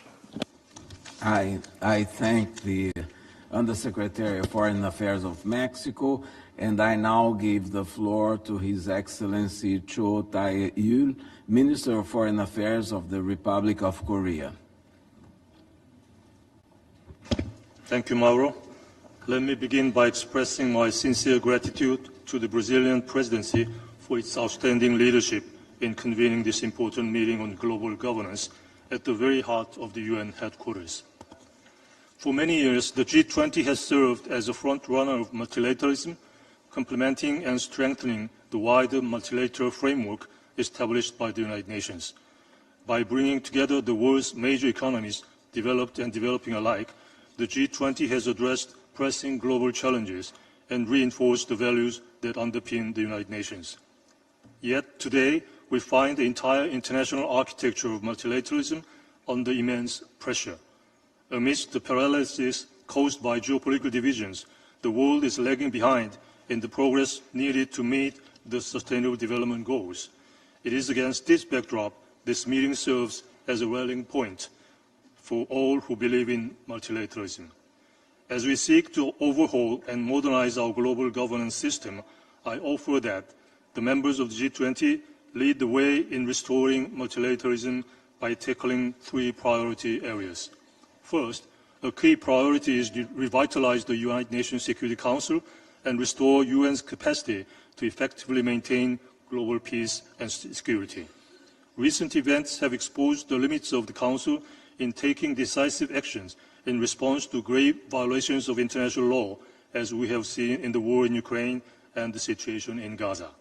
The Council's inability to renew the mandate of the panel of experts monitoring compliance with UN sanctions against North Korea further underscores this challenge. Taking the Security Council back to normalcy to be the respected guarantor of international peace and security should be the #1 priority. The Republic of Korea reaffirms its support for the structural reform of the UN Security Council. Expanding the number of non-permanent membership under equitable geographical distribution will contribute to a more democratic, effective, transparent, representative, and accountable Council. The compromise proposal of longer-term re-electable seats deserves due attention in this regard. As preventing conflicts is increasingly important, we should enable a coherent and integrated approach across its peace-building and development efforts based on the humanitarian development peace nexus. Empowering the Peacebuilding Commission with an advanced role is also important. Second, we must step up efforts to reshape the international system to achieve the SDGs. Multilateral development banks play a crucial role in this endeavor. We must continue working to make the MDBs better, bigger, and more effective. By endowing the MDBs with an adequate mandate and better financial mobilization options, we can significantly enhance financing mechanisms to maximize progress on the SDG front. As the co-chair of the G20 International Financial Architecture Working Group, the Republic of Korea looks forward to finalizing G20 MDB roadmap within this year as a key deliverable under the Brazilian presidency. Additionally, a robust multilateral trading system is central to fostering trade as an engine for sustainable growth. At its core, a fully functional World Trade Organization is indispensable, which can only be achieved by bringing necessary reform to the body based on shared commitments at the MC13. Moreover, we must strengthen our engagement with the Global South, critical partners in achieving the SDGs. Welcoming the African Union as a new member to the G20 was a significant step forward, and we strongly support enhancing Africa's representation in global governance. The Republic of Korea also aims to open a new chapter in its partnership with Africa, building on the achievements of the first ever Korea-Africa Summit successfully held in Seoul last June, with the participation of 48 African countries, including 34 leaders. Third, we must work together to ensure that the global governance is fit for purpose to tackle new challenges such as artificial intelligence. There is a growing consensus on the need to harness emerging technologies to fully realize their transformative potential and opportunities. At the AI Seoul Summit last May, leaders collectively identified safety, innovation, and inclusivity as three common priorities for global governance of commercial AI. The second summit on responsible AI in the military domain, held in Seoul just a few weeks ago, also laid the groundwork for norms for military AI. Building upon this foundation, we look forward to engaging in more fruitful discussions within and beyond the G20 to ensure AI technology that serves humanity. Excellencies, international cooperation is essential to managing geoeconomic fragmentation, reinvigorating trade, and maximizing the potential of new technologies. When its members can truly reach a consensus to take actions, the G20 will be able to generate powerful impetus for shaping a better and more effective global governance. Thank you.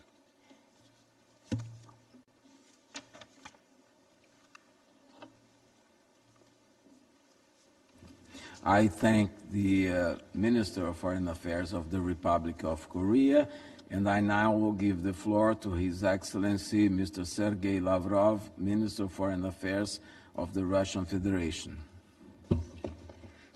Thank you very much, Mr. Chairman. Distinguished colleagues, we're grateful to the Brazilian presidency for convening this meeting on pressing international affairs that's being held here in New York. Building a multilateral world requires the modernization of the global governance infrastructure and architecture if we are to build a fairer, more democratic world order underpinned by, it goes without saying, those lasting principles enshrined in the UN Charter in full, with due regard for the interaction between those principles. The G20 is a leading economic forum. It can provide sizable impetus to these objective processes which are dictated by life itself. We believe that the G20 should painstakingly uphold its mandate without delving into security and peace issues, which are stricto sensu UN topics. Our platform should unswervingly be governed by the principle of consensus. Last year, at the G20 summit in New Delhi, we all pledged to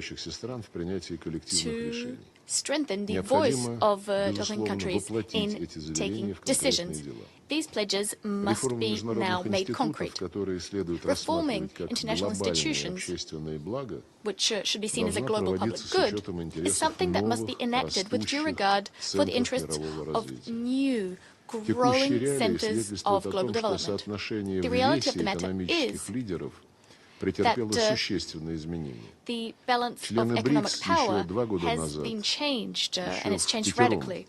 Just a few years ago, the 5 BRICS countries outpaced the G77 in terms of their GDP. According to forecasts, by 2028, the 10-odd BRICS members will account for 37% of global production. As for the G7, it will go down to 27% or less.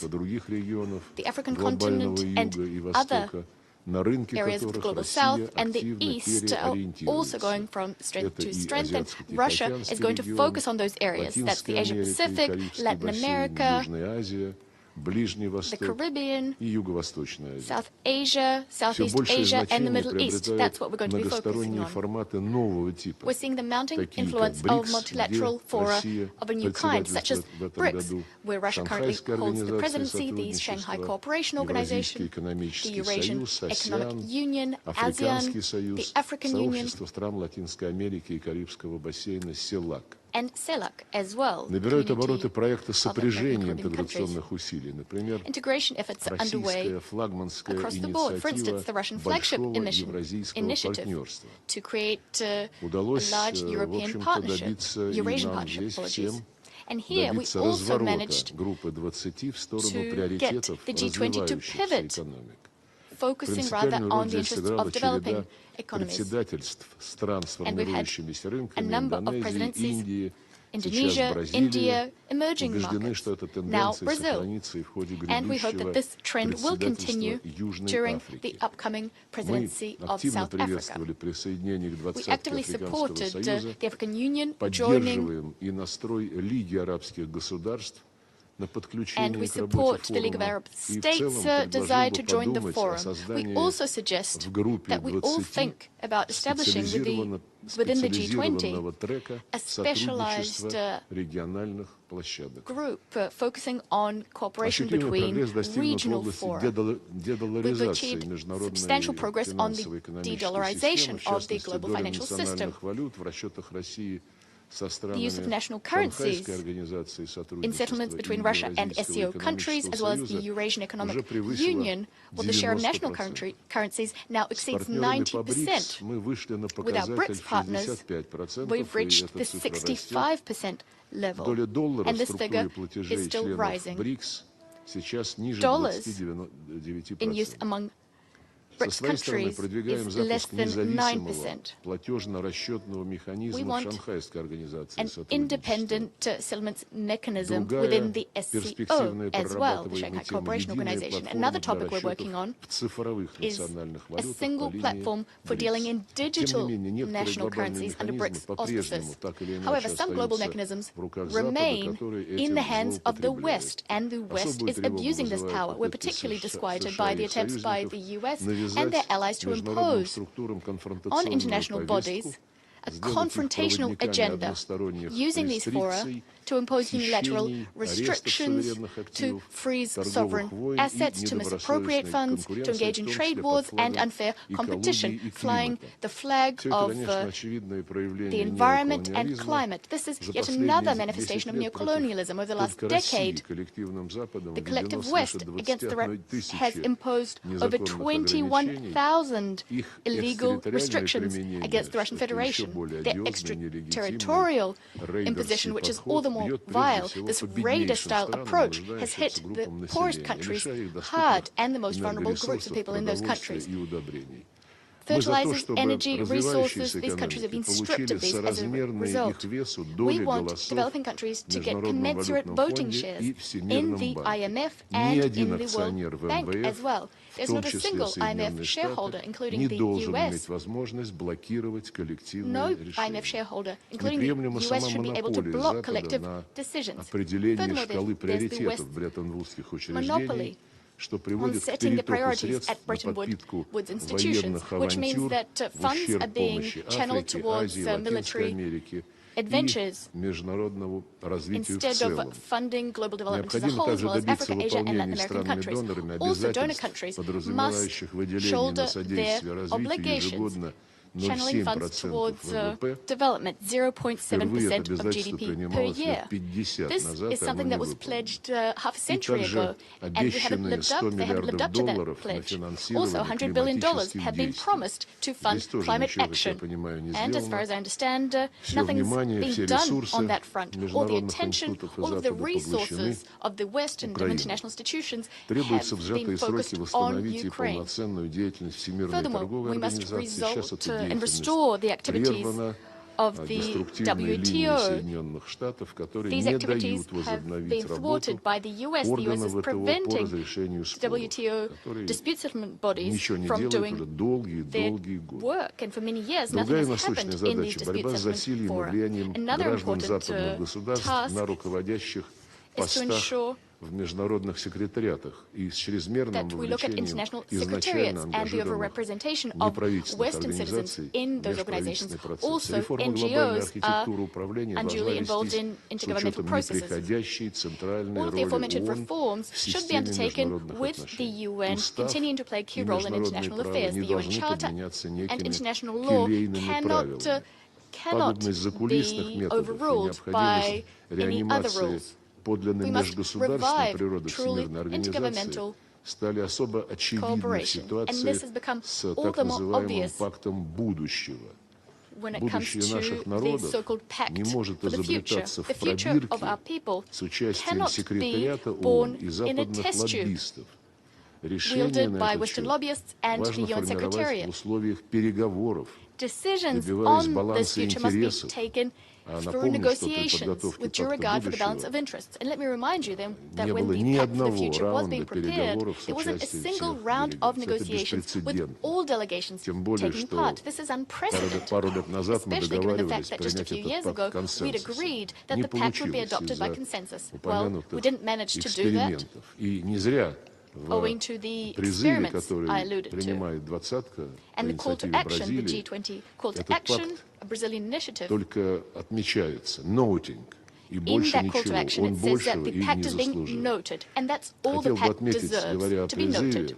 And speaking about that call to action, I wanted to refer to this section on revitalizing the Там сказано, что необходимо General добиваться Assembly. укрепления It роли says that we need Генеральной to strengthen the Ассамблеи role of the General as the Assembly chief as the deliberative, deliberative policy-making and representative organ of the United Nations. Вот deliberative.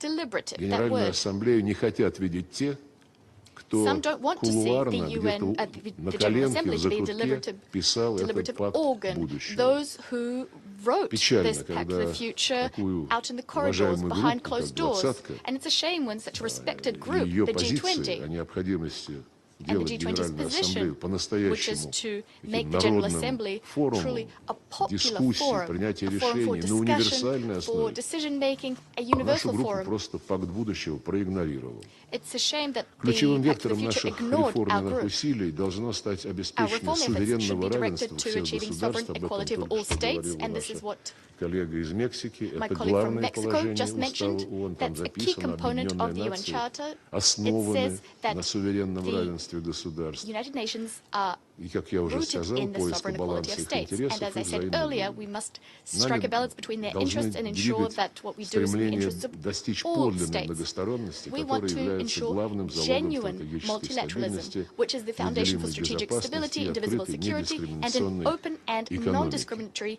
economy. Благодарю за внимание. Thank you for your kind attention.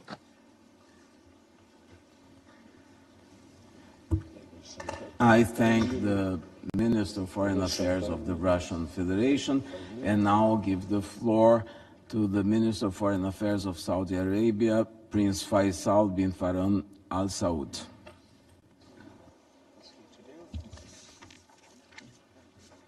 Thank you very much, Mr. Chair. بسم الله الرحمن الرحيم.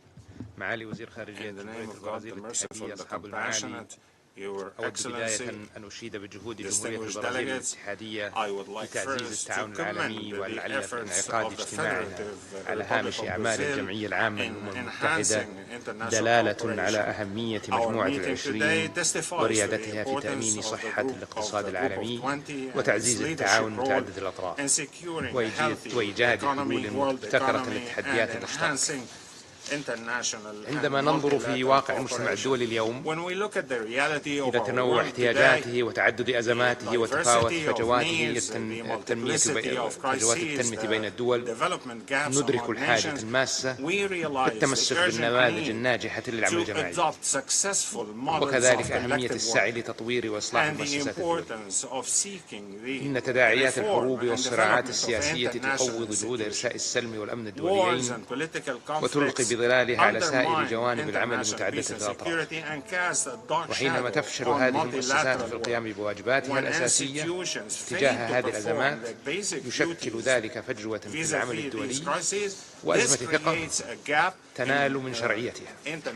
وهذا ما نشهد اليوم في تعاطي بعض المؤسسات الدولية مع الكارثة الإنسانية في فلسطين. إن في إطالة أمد الحرب وتوسيع نطاقها وتعميق المعاناة للشعب الفلسطيني وتهديد للسلم والأمن الدولي وتقويض من فرص تحقيق السلام الشامل في المنطقة. يتعين على دول مجموعة العشرين تكثيف جهودها المشتركة لتجاوز العجز الدولي في التصدي للانتهاكات الإسرائيلية الجسيمة للقوانين والأعراف الدولية وتمكين التوصل لوقف إطلاق نار واعتماد مسار موثوق ولا رجعة فيه لقيام الدولة الفلسطينية المستقلة. أصبحت الحاجة ملحة لإصلاح جذري في منظومة الأمم المتحدة وبالأخص مجلس الأمن لتعويض الخلل في التصدي للأزمات والاستجابة لاحتياجات الشعوب ومواكبة التحولات الدولية ومتطلبات التنمية. وقد دعت المملكة لإجراء إصلاحات شاملة في مجلس الأمن تراعي عدالة التمثيل بما في ذلك زيادة عدد الأعضاء وتخصيص مقاعد إضافية للدول العربية. كما تؤكد المملكة أن الهدف من إصلاح مجلس الأمن هو تعزيز مصداقيته واستجابته الفعالة إيمانا منها بأهمية ذلك في مواجهة الأزمات والتحديات المعاصرة بما يسهم في خلق عالم أكثر عدالة وأمنا واستقرارا. أصحاب المعالي تحتم علينا المتغيرات الاقتصادية الدولية ومواصلة جهود إصلاح وتطوير البنية المالية الدولية والنظام التجاري الدولي متعدد الأطراف. وأشير في هذا الإطار إلى معاناة الدول منخفضة في الدخل نتيجة تباطؤ النمو وتنامي الالتزامات المالية، بما يشكل تحديات لتمويل التنمية في الدول الأكثر احتياجا، حيث تقدر الفجوة التمويلية السنوية بما يتراوح بين 2.5 تريليون و4 تريليون دولار أمريكي. وتؤكد المملكة على أهمية الجهود التي تبذلها مجموعة ال20 لتعزيز فاعلية بنوك التنمية متعددة الأطراف في سد هذه الفجوة، ومنها وضع خارطة طريق للبنوك التابعة للدول المجموعة وتنفيذ توسيع إطار كفاية رأس المال لمجموعة 20 ووضعها لتدابير قد تفتح المجال لإمكانية زيادة الإقراض بمقدار 357 مليون دولار على مدى العقد. يهدف الإصلاح البناء لتعظيم دور هذه المؤسسات في تلبية احتياجات الدول منخفضة ومتوسطة الدخل وتعظيم أثر التنمية، ويتطلب ذلك العمل على تحسين نماذج التشغيل وتعزيز الاستجابة وبناء القدرات المالية وزيادة إمكانية الوصول للدول المستفيدة دون الإخلال بمكانة واستقلالية المؤسسات الدولية القائمة وفعالية عملها. وتؤكد المملكة بأن إصلاح النظام التجاري متعدد الأطراف بما في ذلك منظمة التجارة العالمية يشكل خطوة حيوية نحو تعزيز الشفافية والكفاءة والاستدامة في التجارة الدولية، وندعو جميع الأعضاء إلى المشاركة الفعالة في مناقشات الإصلاح مع الحفاظ على تنفيذ الاتفاقية الحالية وتعزيز أبعاد التنمية.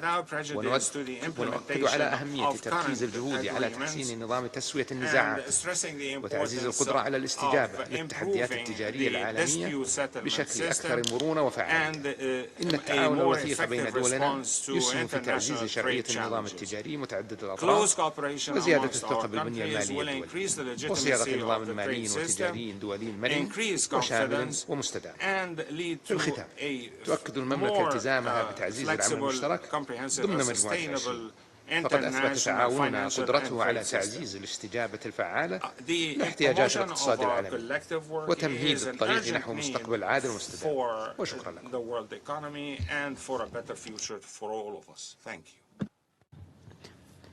I thank the Foreign Minister of Saudi Arabia, and now I give the floor to His Excellency Mr. Hakan Fidan, Minister of Foreign Affairs of Turkey. Thank you. Dear Minister Vieira, distinguished ministers, at the outset, let me thank Brazil for its initiative to convene the second Foreign Ministers meeting of the G20 here at the heart of multilateralism. Dear colleagues, in this age of constant transformation, as well as deep geopolitical divides and widening development gaps, reform and revitalization of international institutions remain crucial. We have taken the meaningful step of convening the Summit of the Future in the midst of bloody conflicts and blatant violations of international humanitarian law.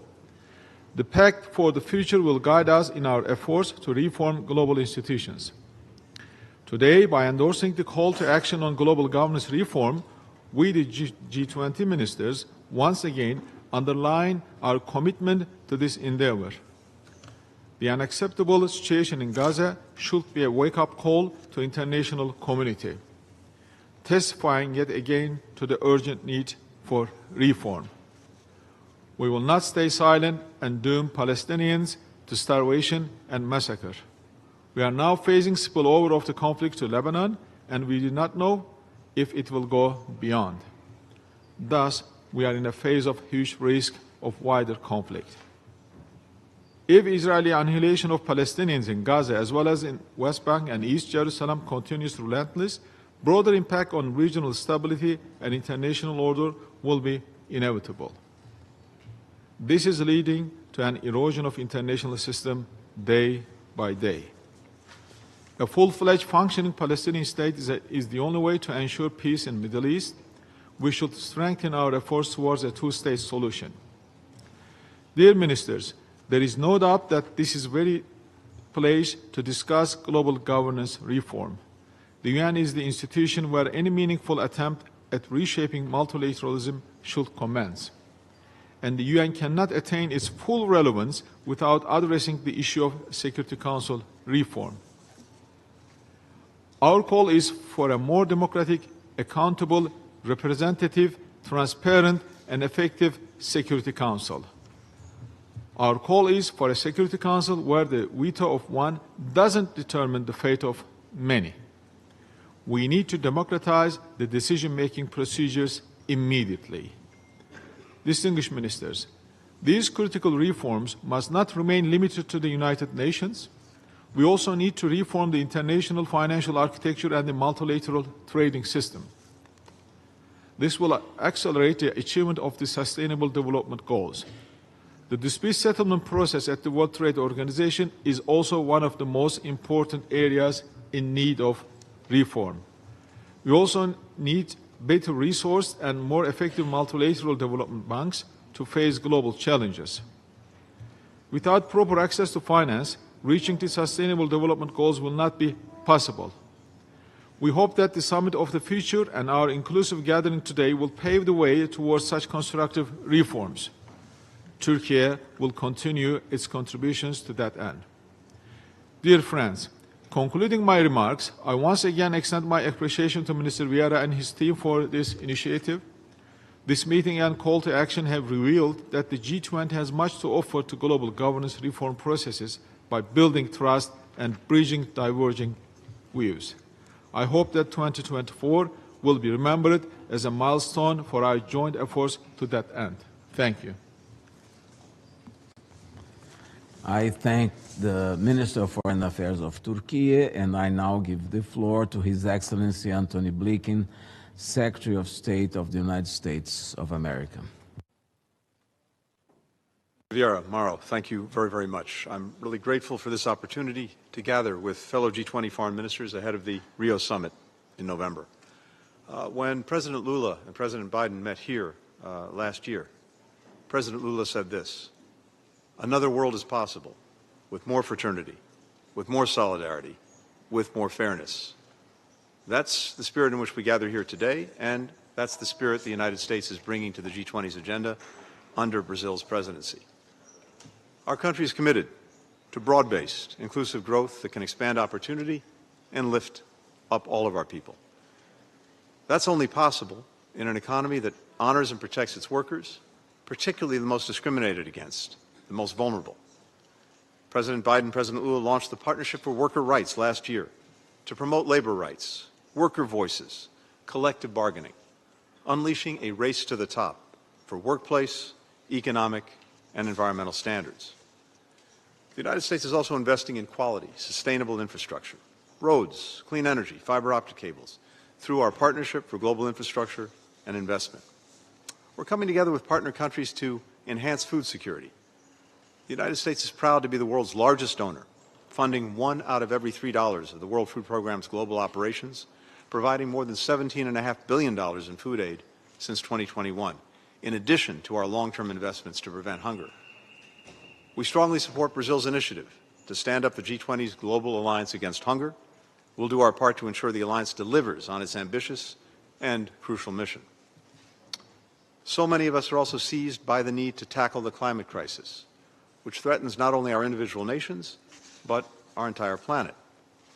The United States is making the biggest investments of any country ever to accelerate the transition to clean energy, keeping us on track to cut our own emissions by half by 2030. At the same time, we're working with partners like Brazil to preserve the Amazon, dedicating billions to help people in developing countries adapt to and manage the impacts of the climate crisis. 3 years ago, President Biden pledged to quadruple climate financing to developing nations. This year, we're on pace to provide $11 billion toward that goal. Effectively addressing any of these challenges, economic inequality, food security, climate change, requires us to reform global institutions to better reflect today's world, not the world of 80 years ago. Developing countries in particular must have a greater voice in the multilateral system. That's why the United States strongly supported the African Union joining the G20, and we're so glad to have them with us today. Earlier this month, Ambassador Thomas Greenfield announced that the United States supports expanding the UN Security Council to include 2 permanent seats for African countries, a non-permanent seat for small island developing states, and to move from talk to action, text-based negotiations through the intergovernmental negotiations process. We've reaffirmed our support for permanent representation for Latin America and the Caribbean, as well as those countries we have long supported for permanent seats, Germany, India, Japan. It's critical as well that we reform the multilateral development banks, an effort that India did so much to advance during its own G20 presidency, to better deliver on the Sustainable Development Goals, to ensure that the benefits of greater prosperity are shared more equitably. Our collective efforts have increased the capacity of our international financial institutions to support low and middle income countries as they respond to climate shocks, public health challenges, crushing debt. As the G20 Global Governance Call to Action and the Pact for the Future underscore, all of these reforms must be rooted in the principles at the heart of the UN Charter and international law. And I would add we were glad to see the near consensus on the Pact for the Future. It's unfortunate that there was one outlier. We also look and support reform of the WTO. This, too, would be important progress. Finally, let me just briefly address current challenges that many have alluded to and that actually are the things that make it harder for us to deliver on this affirmative agenda. We continue to strongly condemn Russia's war of aggression against Ukraine. We continue to stand for the principles at the heart of the United Nations Charter. We all have to do that whenever those principles are being violated, especially by a member of the United Nations Security Council and a member of this group, the G20. And in the Middle East, we're intensely engaged with a number of partners to de-escalate tensions in Lebanon and to work to get a ceasefire agreement that would have so many benefits for all concerned. But mostly, what I want to say today, and what we'll continue to do in Rio, is to affirm the United States commitment to promoting an affirmative agenda. And we look forward to working with all of our partners toward a future of greater dignity and greater opportunity for all of our people. I thank you very much. I thank the Secretary of State of the United States, and now we will start the list of G20 invited countries at ministerial level and WTO. I have the pleasure to give the floor to His Excellency Mr. Tete Antonio, Minister of External Relations of Angola. Sr. Presidente, gostaria em primeiro lugar de felicitar o Brasil. Mr. President, first of all, I'd like to congratulate Brazil for their leadership in the presidency of G20 and for how they have called this open meeting for all members of the United Nations. I'd like to join the statements made by the Minister of Foreign Relations of Mauritania as the Sr. Presidente, a comunidade internacional está literalmente numa bifurcação. Os atuais desafios globais são uma poderosa advertência do imperativo de fortalecer a cooperação entre os Estados. Existem problemas urgentes a resolver no tocante ao desenvolvimento e a luta contra a fome, a pobreza, a desigualdade. Existem também desafios gigantescos em relação às alterações climáticas e ao meio ambiente. Existe a responsabilidade coletiva de liderar o mundo rumo à prosperidade para todos. Também, sem a paz, cooperação será extremamente difícil alcançarmos a prometida mobilização em larga escala dos recursos necessários para enfrentar as ameaças existenciais que enfrentamos. Em todos esses desafios, é de fundamental importância termos um sistema multilateral moderno, eficaz e eficiente, guiado por normas e princípios rigorosamente seguidos por todos os países, tendo as Nações Unidas como seu centro. Por esta razão, Angola endossa o apelo para a ação proposta aqui hoje. The appeal that Angola is being reconhece as inúmeras put forth realizações here das today. Nações Unidas e a sua estrutura associada, The mas para o structure of seu the United contínuo Nations, êxito e relevância, for its há continued success and necessidade de se relevance, adaptar às we need realidades do to mundo de adapt hoje. to the realities Necessidade of de today's aprimorar world. a sua The capacidade need para enfrentar to com improve eficácia its os diversos structure desafios internacionais to face e all the international interconectados challenges e that are adaptá-lo às realidades interconnected do século XXI. and the reality Não of the 21st century. imaginamos um mundo sem Now as we Nações Unidas. imagine Let's imagine a world without the United Nations. According to the international system, we require certain reforms. First, we need to the instruments of global governance must be more inclusive and representative, and it must be based on inclusive cooperation with respect for sovereignties and equality. And the multilateral institutions must be more objective and guided toward cooperation in the spirit of the UN Charter. 4, to promote the international and regional peace and security, social development, economic development, and preserving the balancing nature with international cooperation focused on people. The Security Council is inefficient because of geopolitical divisions, its composition, and the veto power, and is incapable of maintaining international peace and security. Attempts have failed to reform and to approve resolutions in the Security Council. We need to revisit the system that we have today and take into account the aspirations of continents such as the African continent, so that we may have a representation in the Security Council. Equally, the financial system, the global financial system established after World War II does not show the will to adapt. This change will not occur without the commitment to reform the multilateral system through better cooperation and close cooperation among all the relevant international organizations. In short,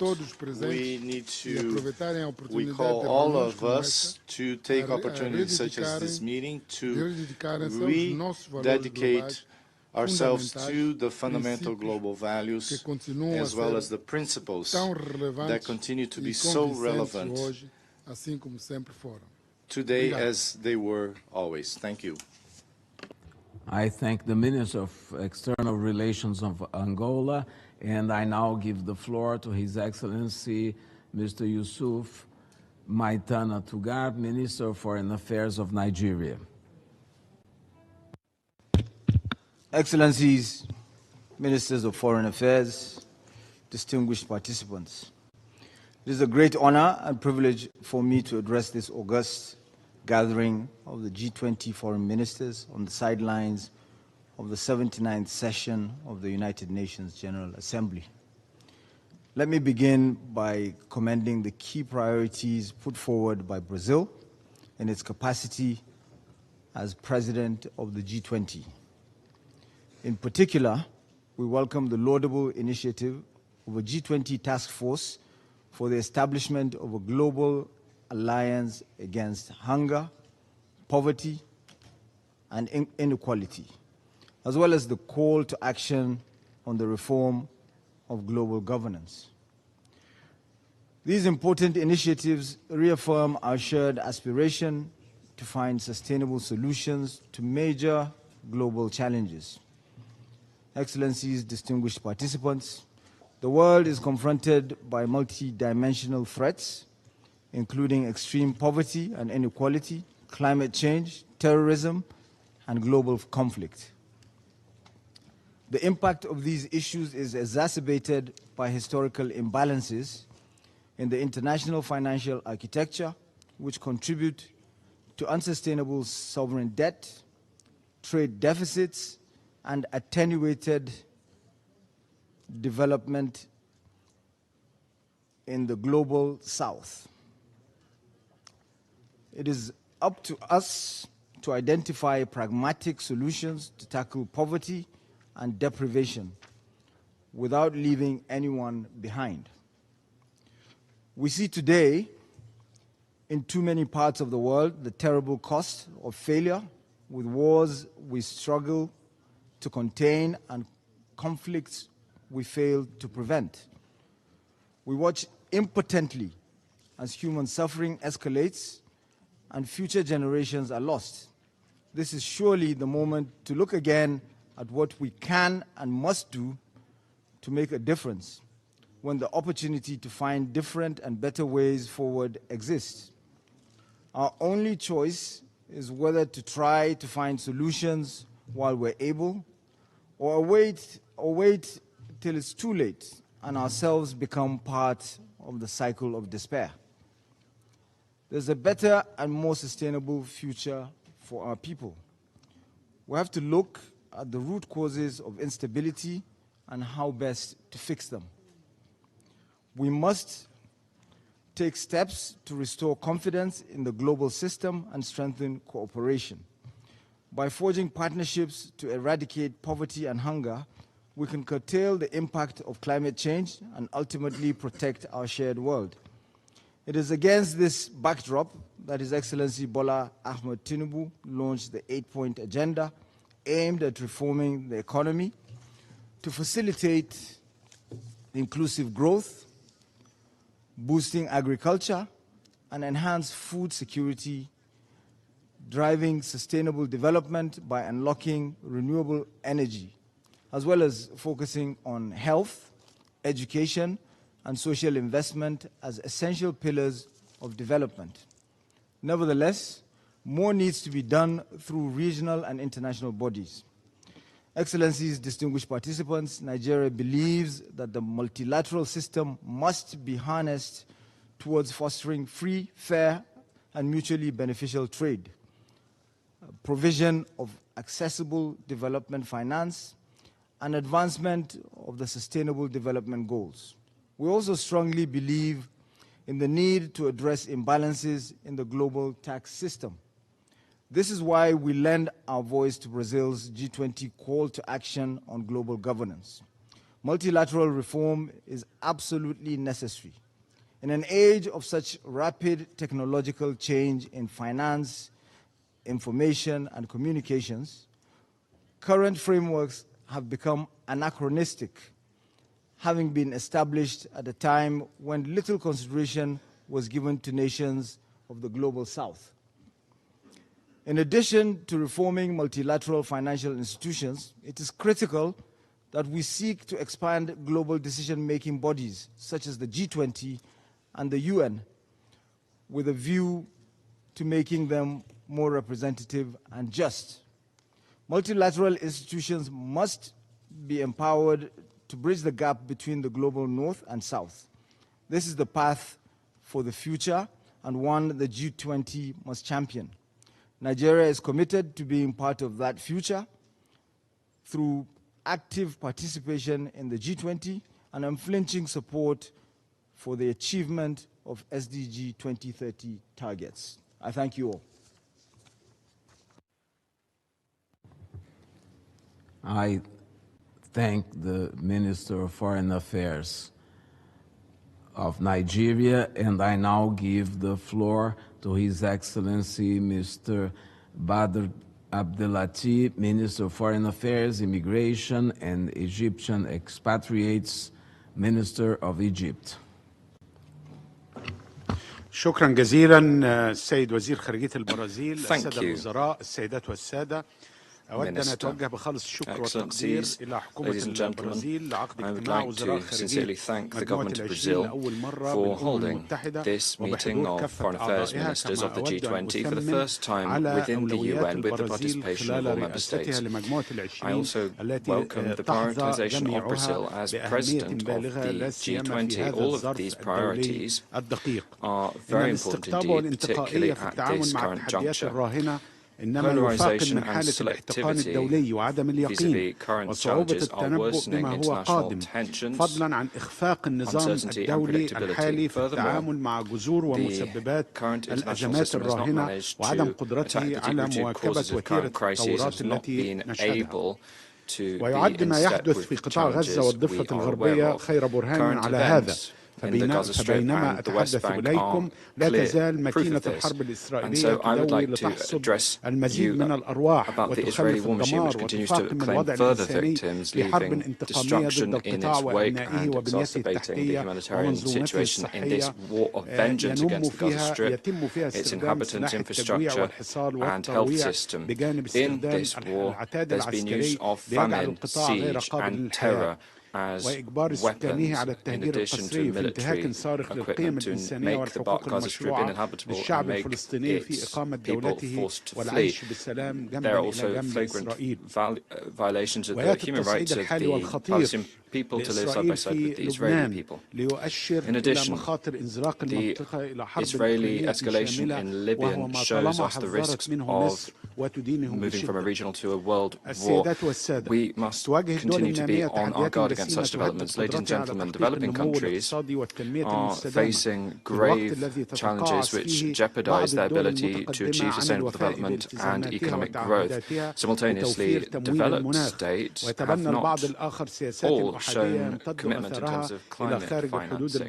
Other developed countries are adopting unilateral policies seeking to tax carbon beyond their borders, which could jeopardize exports from developing countries and their capacity to access markets.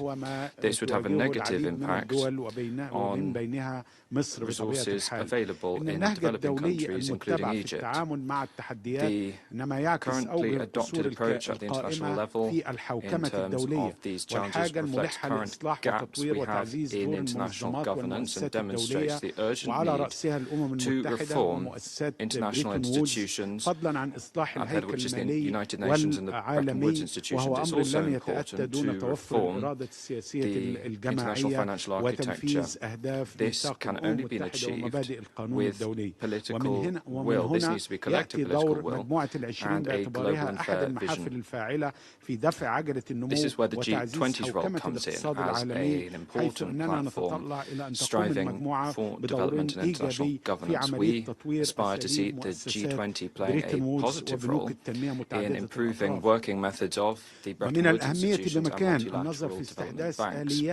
It is important, similarly, for us to establish innovative and efficient mechanisms for financing development, such as initiatives for converting debt or swapping debt or optimizing current existing financial mechanisms to ensure that we free up the required funding in developing countries. We also are counting on the role of the G20 when it comes to tackling the rising sovereign debt of developing countries in the context of a new and efficient global mechanism for the sustainable management of the debt of low-income countries and middle-income countries. These are countries where two-thirds of the world's poor people live. We also would highlight the importance of developing international institutions for financing and the international financial architecture so that it is able to support developing nations and allow them to address the ramifications of successive international crises. By way of conclusion, we'd like to express our thanks for the efforts of the Brazilian presidency of the G20. We hope to see today's meeting sending out a clear message which is in line with the responsibility of the G20 nations vis-à-vis building a better future. Thank you. I thank the Minister of Foreign Affairs of Egypt, and I now give the floor to Her Excellency Mrs. Celinda Sousa Lunda, Minister of Foreign Affairs of Bolivia.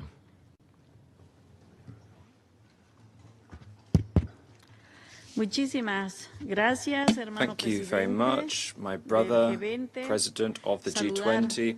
I would like to greet all members of the G20, ministers, both men and women, this is an opportunity to extend our gratitude to Brazil, our brother President Lula da Silva, for inviting us to this second meeting, and we believe it is important for making progress with peace, security, and sustainable development of our peoples of the world.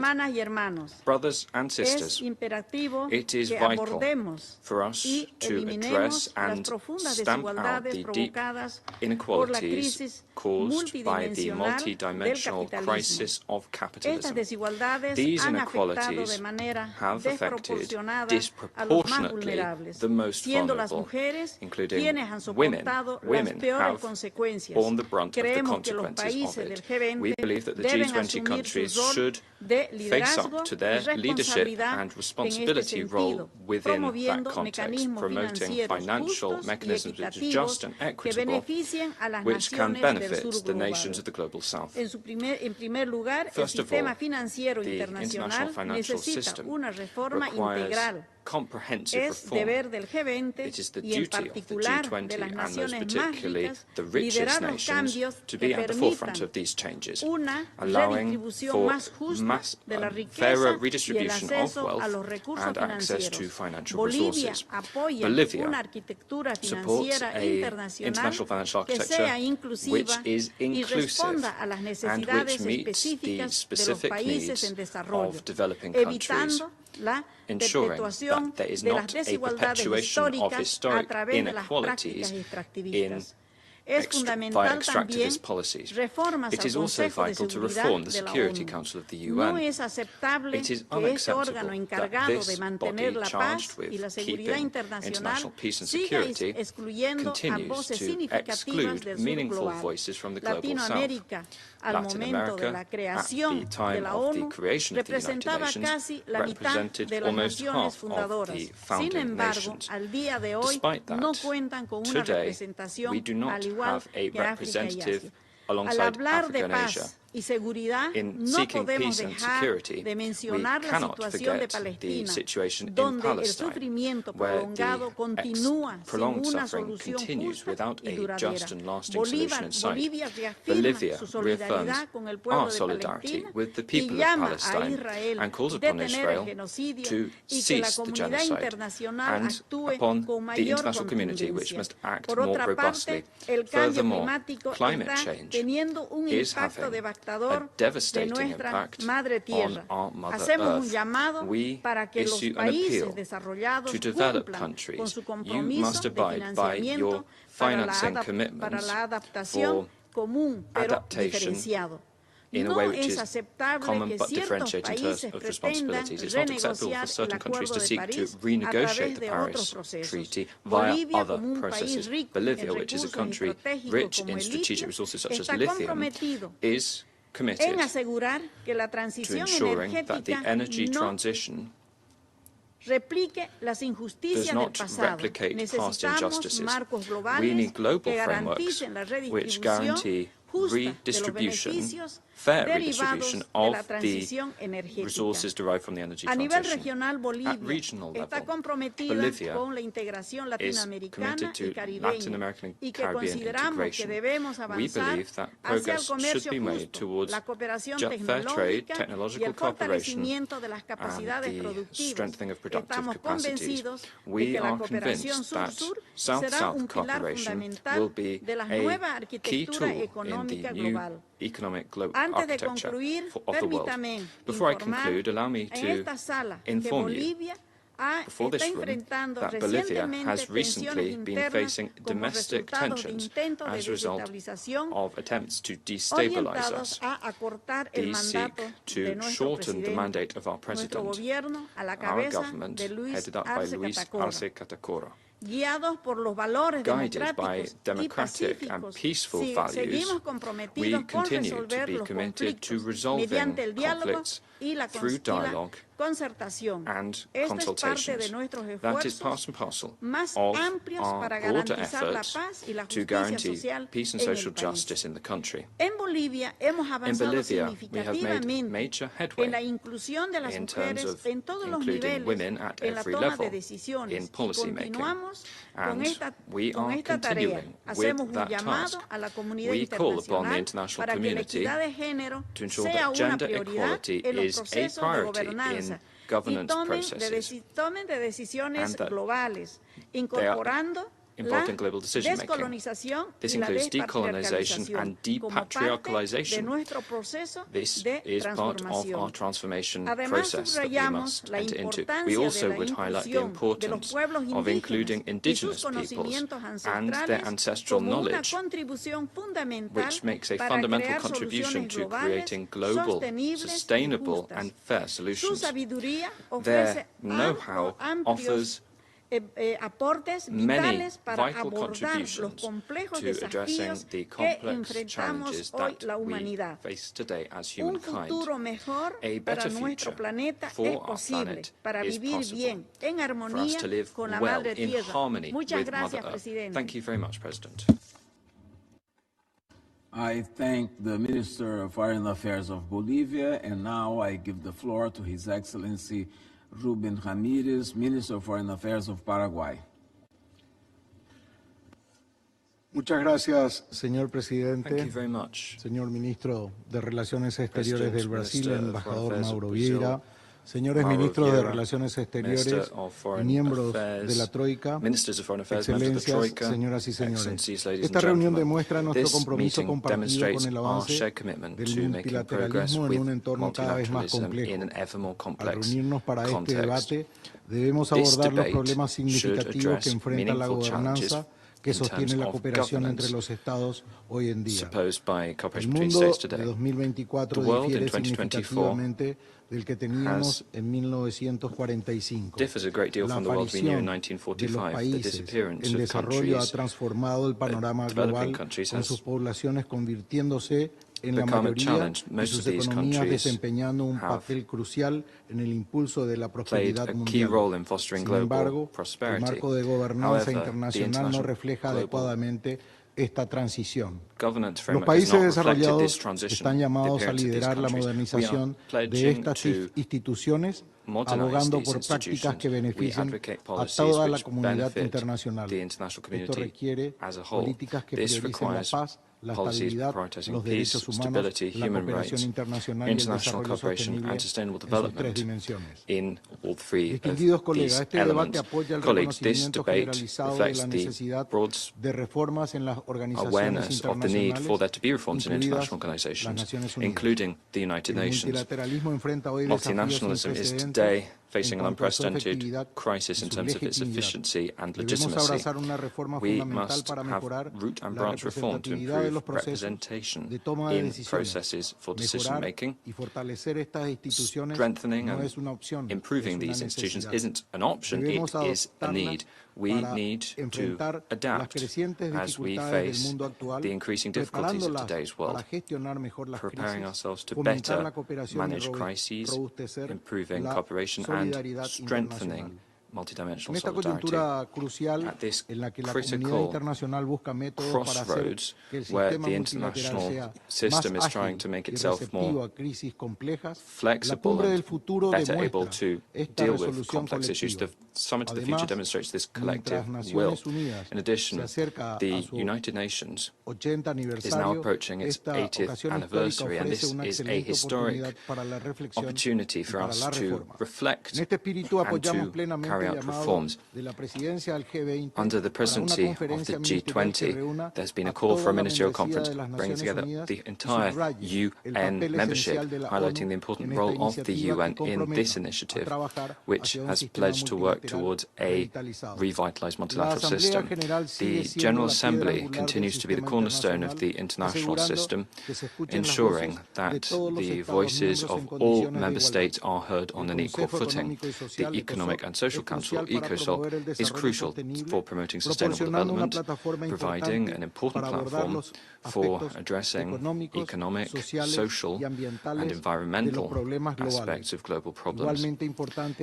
Similarly important is the role of the Peacebuilding Commission, which should be fully able to ensure that reconstruction and reconsolidation of peace in the post-conflict phase is inclusive, sustainable, and relevant to local Como ya conditions, señalara el presidente as Santiago already Peña was durante la highlighted by Asamblea General President en esta Santiago misma Peña sede, in the general en un debate mundo within de this inmensa session, riqueza, in a world la of immense pobreza y la wealth, desigualdad siguen siendo poverty and inequality persistentemente continue altas, to be mientras que la persistently migración high, masiva, while mass vinculada a conflictos y migration, la which falta is de linked to oportunidades, conflict and a el lack of terrorismo opportunities, internacional, international el crimen terrorism, transnacional y las transnational tensiones crime geopolíticas and geopolitical presentan tensions desafíos para los present cuales los challenges. mecanismos de cooperación y Here, gobernanza vigentes, the con current casi governance 8 décadas de solutions, antigüedad, which are están almost 8 claramente decades old, are desactualizadas. clearly out of Es date. por ello, Because estimados of colegas, this, que debemos distinguished colleagues, comprometernos we must plenamente fully con un pledge proceso ourselves de to reforma amplio y ambicioso. broad and ambitious Debemos reform asegurarnos process. We must de que ensure estas instituciones that estén these preparadas para institutions enfrentar are prepared los to complejos problemas tackling the del siglo complex XXI, challenges of teniendo the en 21st consideración century, que estamos llegando a su mindful of primer the cuarto. fact that we are Esto requiere approaching the fortalecer first los quarter procesos de toma de century decisiones, of this aumentar la century. We must transparencia boost y la rendición de transparency, cuentas reform y así and fomentar la accountability, participación thereby inclusiva de driving todos los inclusive Estados participation miembros. from all member Al states. trabajar juntos podemos, By working además de together, mejorar estas as instituciones, well as improving these crear un institutions, we sistema will be able to multilateral create más a more efectivo, effective promover la multilateral system, paz en el promoting mundo y el peace across desarrollo the world sostenible. and sustainable En development. este entorno es fundamental que Within concentremos this nuestros organization, we esfuerzos must en concentrate fortalecer our la efforts capacidad de las on Naciones boosting the Unidas, capacity of the United asegurando que Nations, esté mejor ensuring preparada that it is para as enfrentar los best prepared as it desafíos can be to globales facing down actuales. current global Esto incluye challenges. reformar That el Consejo de includes Seguridad reforming the para Security garantizar el Council cumplimiento de to los guarantee objetivos de the la comunidad achievement of internacional, the al mismo goals of the tiempo que international cumple su community, compromiso while it also principal shoulders its de primary salvaguardar la paz y responsibility, la namely seguridad safeguarding internacional. international peace and Subrayo security. el compromiso I would sostenido e underscore inquebrantable the del Paraguay con la promoción de unwavering la commitment of cooperación Paraguay internacional y el to desarrollo fostering sostenible. international Apoya solidarity plenamente un and enfoque sustainable justo e development. We inclusivo para la toma de are in favour decisiones of a que nos fair afectan and a todos. equitable Reconocemos approach to el solution meeting, factor to decision making fundamental for decisions que which affect us desempeña all. la cooperación This should internacional reflect the en la vital role superación de los desafíos comunes of y estamos the international decididos community in a ofrecer decision making, and soluciones we are innovadoras decisive y in our constructivas. desire to offer Para constructive and concluir, innovative decisions. agradecemos To a conclude, la we would like presidencia to thank del the Brasil, del presidency G20, of por organizar este Brazil, oportuno presidency of the evento y G20 for organising this apreciamos event. la We generosa very much invitación appreciate the a generous participar invitation en to esta conversación. participate Muchas in gracias. this conversation. Thank you very much. I thank the Minister of Foreign Affairs of Paraguay and now give the floor to His Excellency Espen Barth Eide, Minister of Foreign Affairs of Norway. Muito obrigado, Mauro, and thank you to Brazil for your strong leadership of G20 during this year, and it's been a pleasure to be a guest country of Brazil, and also congratulations. I join all my colleagues in congratulating you on this very important and actually historic initiative, where you connect the debates that we can have in the G20 on the future on global governance to the UN and to the formal institutions. I think that's exactly the right thing to do, and I'm really happy to be here at this historic occasion. Colleagues, it's 79 years ago since the UN was set up, and it was set up inspired by the horrors of the Second World War, which followed from the First World War. And a series of rules was established that we all committed each other to follow. In international law, through the UN Charter, in international human rights regulations, and in international humanitarian law.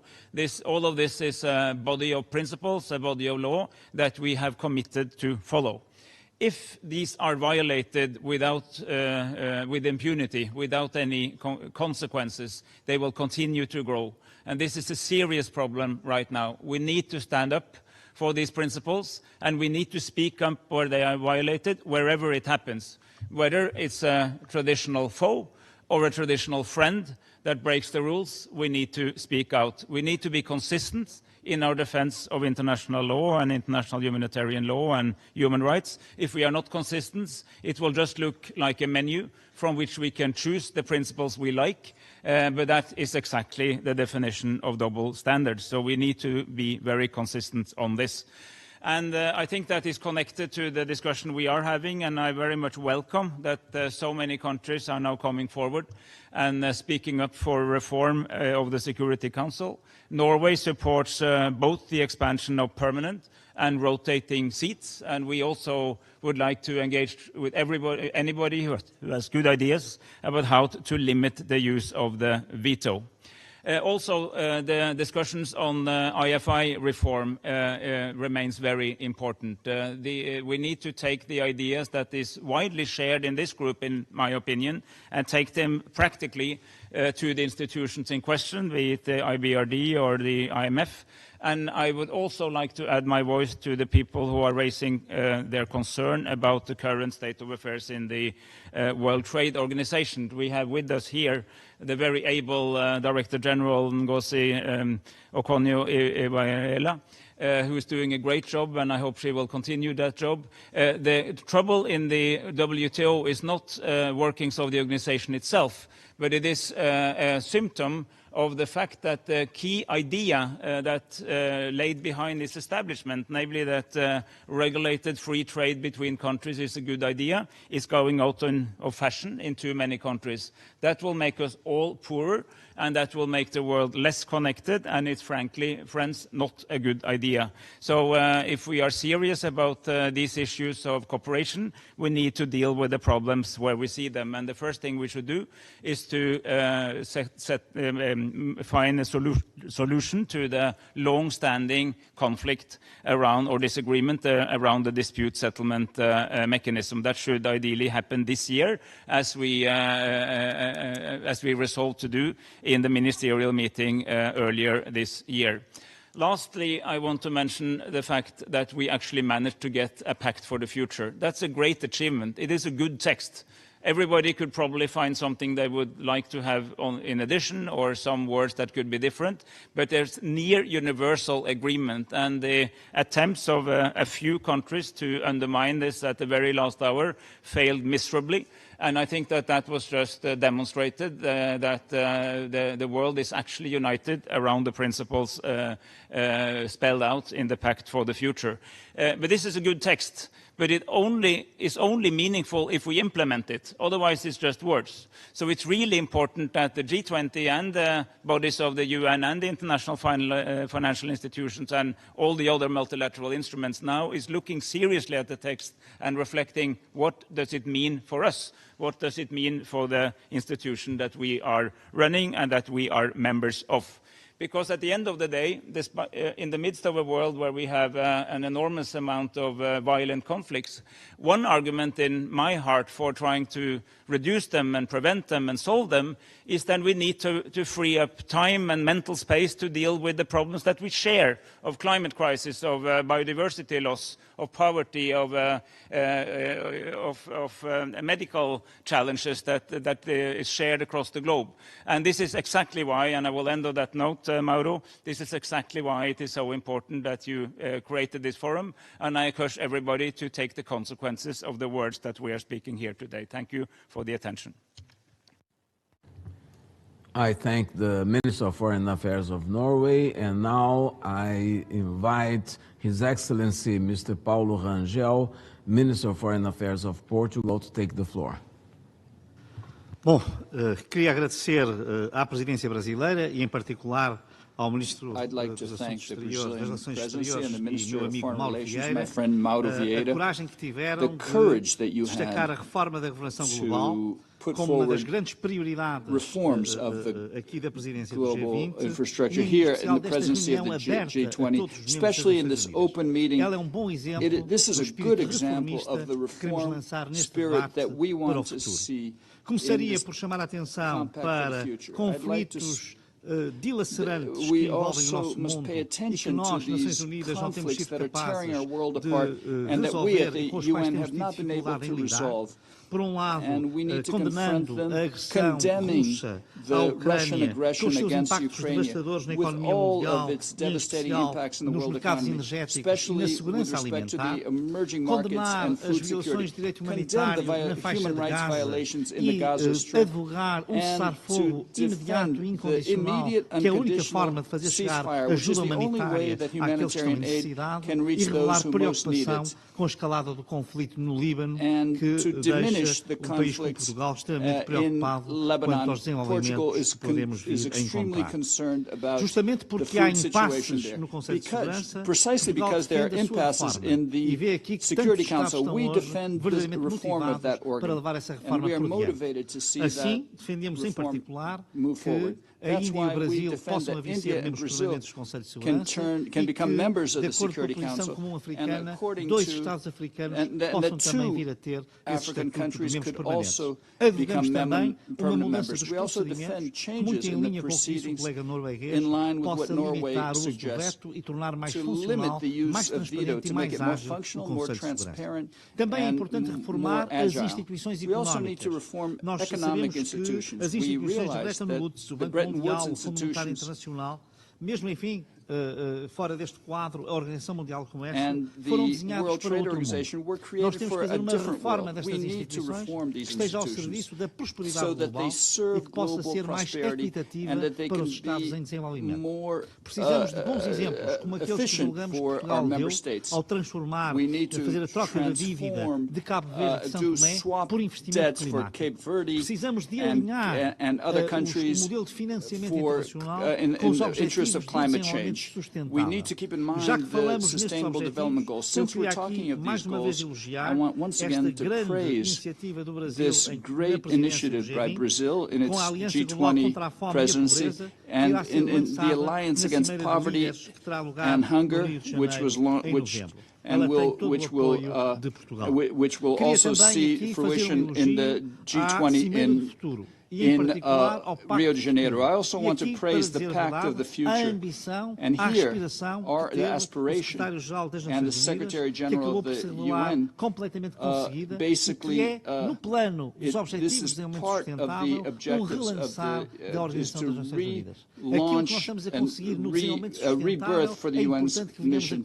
So it's important that we achieve this within the context of the reform of the Security Council. We hope we can align the principles of respect for human rights, sustainable development, with the objectives of guaranteeing peace and security. And I would finish with, since this is Brazil's presidency, talking about the importance of the Brazilian language and the need, the future need to recognize linguistic diversity and to recognize that the Portuguese language should become an official language of the United Nations.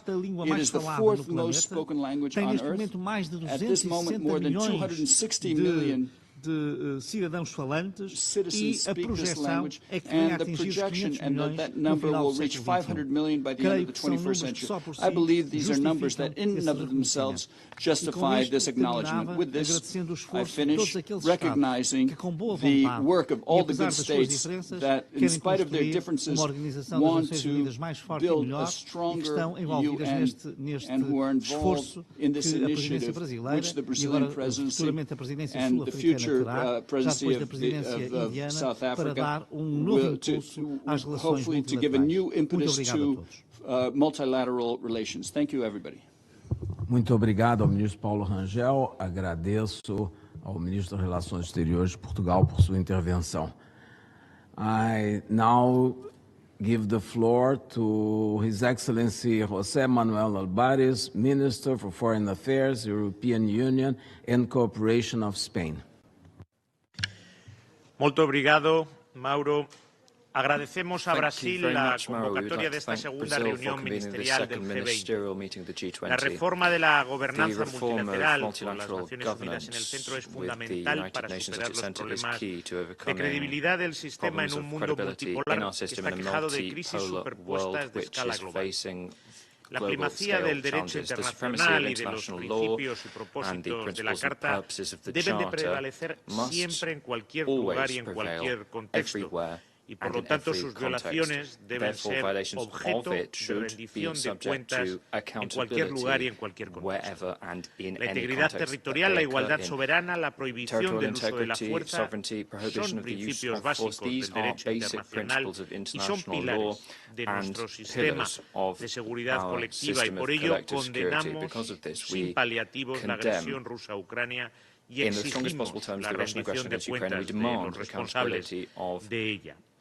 España sigue exigiendo un acuerdo para un alto el fuego inmediato que permita la entrada masiva y sin obstáculos de ayuda humanitaria en Gaza, donde se está produciendo una auténtica catástrofe humanitaria. Y también exigimos la liberación inmediata e incondicional de todos los rehenes israelíes. Tenemos un compromiso firme con la aplicación de la solución de dos estados y con el respeto al derecho internacional, incluidas todas las resoluciones de Naciones Unidas y las decisiones de la Corte Internacional de Justicia, que son vinculantes para todos los Estados. Tenemos que avanzar en la materialización de los dos Estados y por ello España impulsa con países europeos, con países árabes, con países islámicos, una conferencia de paz con las partes y con la comunidad internacional. Hay que evitar a toda costa que el conflicto en Gaza desemboque en una guerra regional. El mantenimiento de la paz y la seguridad internacionales nos exige avanzar en la reforma del Consejo de Seguridad para hacerlo más representativo, más democrático, con mayor rendición de cuentas a través de elecciones periódicas. Las negociaciones intergubernamentales para la reforma del Consejo deben de continuar en el seno de las Naciones Unidas, con vistas a conseguir el acuerdo político más amplio posible.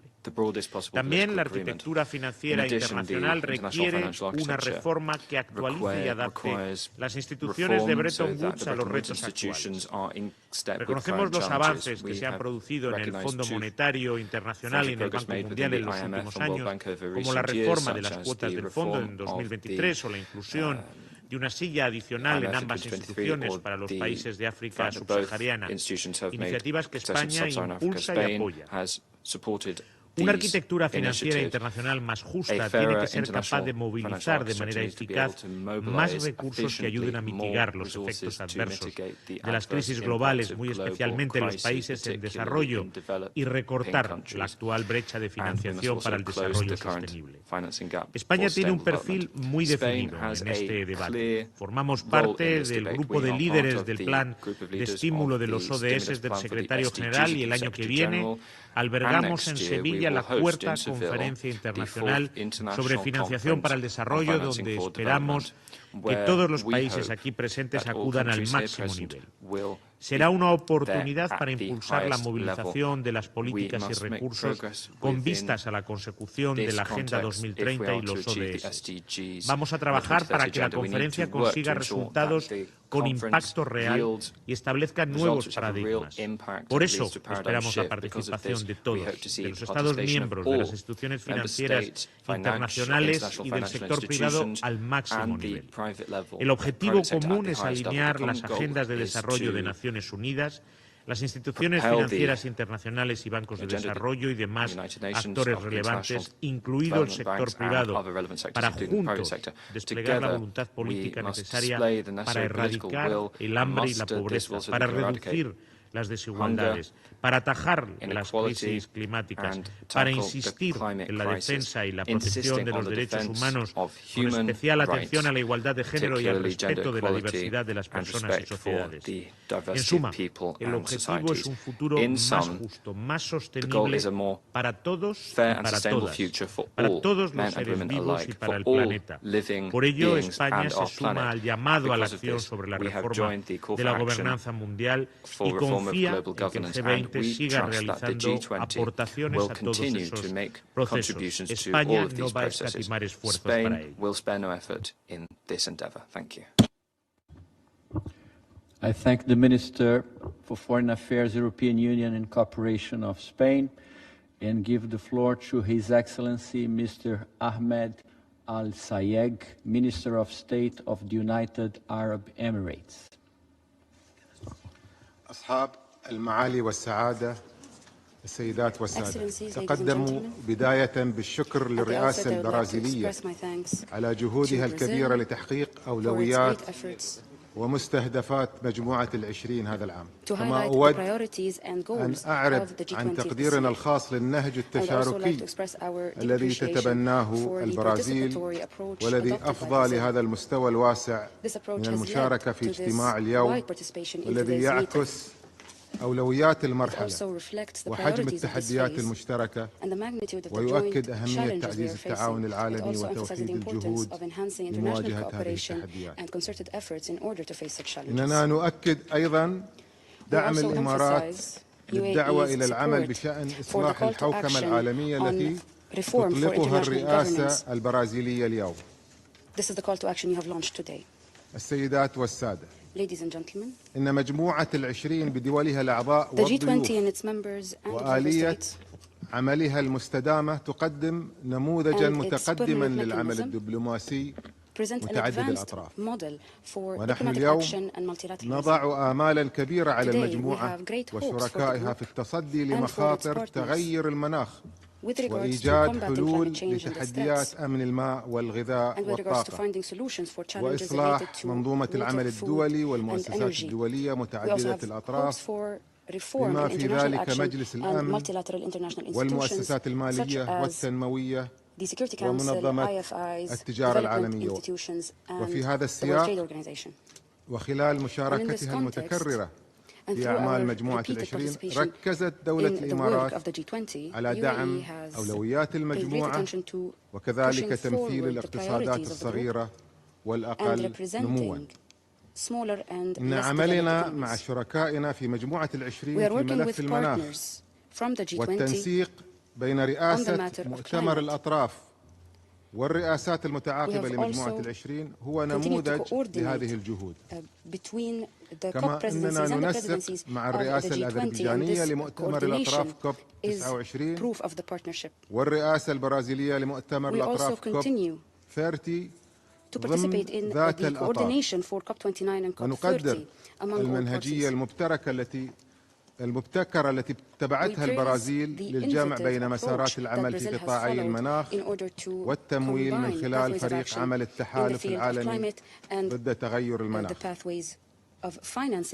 أصحاب المعالي والسعادة، لقد وضع اتفاق الإمارات التاريخي خريطة طريق جديد للتصدي لتداعيات تغير المناخ، ودعا إلى اتخاذ إجراءات عاجلة لتحقيق أهداف العمل المناخي والتنمية الاقتصادية والاجتماعية المستدامة في هذا العقد المهم للعمل المناخي العالمي. وبالتعاون مع البرازيل وأذربيجان أطلقنا ترويكا رئاسات مؤتمر الأطراف ومهمة 1.5 درجة مئوية من أجل ضمان استمرارية العمل المشترك وبناء الزخم اللازم لتحقيق التقدم المنشود في العمل المناخي من خلال التعاون الدولي. ونشيد بانضمام البرازيل إلى الإطار العالمي للتمويل المناخي الذي تم إطلاقه خلال كوب 28 للمساهمة في توفير التمويل المناخي بشروط ميسرة وتكلفة معقولة. النجاح المنشود يتطلب تضافر الجهود على المستوى الدولي وليس العمل بشكل منعزل، كما أن ضمان التكامل بين أهداف مؤتمرات الأطراف ومجموعة ال20 هو خطوة بالغة الأهمية، وسيشكل الدور الرائد للمجموعة في العمل المناخي دعما قويا للجهود العالمية الهادفة لمواجهة تداعيات تغير المناخ بصورة فعالة وتحقيق أهداف التنمية الاقتصادية والاجتماعية المستدامة. أصحاب المعالي والسعادة، إننا نتطلع اليوم إلى جانب الدول الأعضاء والضيوف ومختلف دول العالم إلى إطلاق التحالف العالمي ضد الجوع والفقر والتحالف العالمي ضد تغير المناخ بالتزامن مع استضافة البرازيل لقمة القادة في نوفمبر 2024. كما أننا نطلع إلى الاستمرار في المساهمة البناءة في أعمال مجموعة ال20 والتعاون مع شركائنا في المجموعة لإطلاق المزيد من المبادرات الهادفة لتحقيق كل ما يصب في صالح دولنا وشعوبنا والعالم.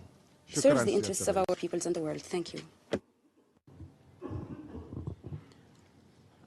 I thank the Minister of State of the United Arab Emirates, and I now give the floor to His Excellency Omar Paganini, Minister of Foreign Affairs of Uruguay.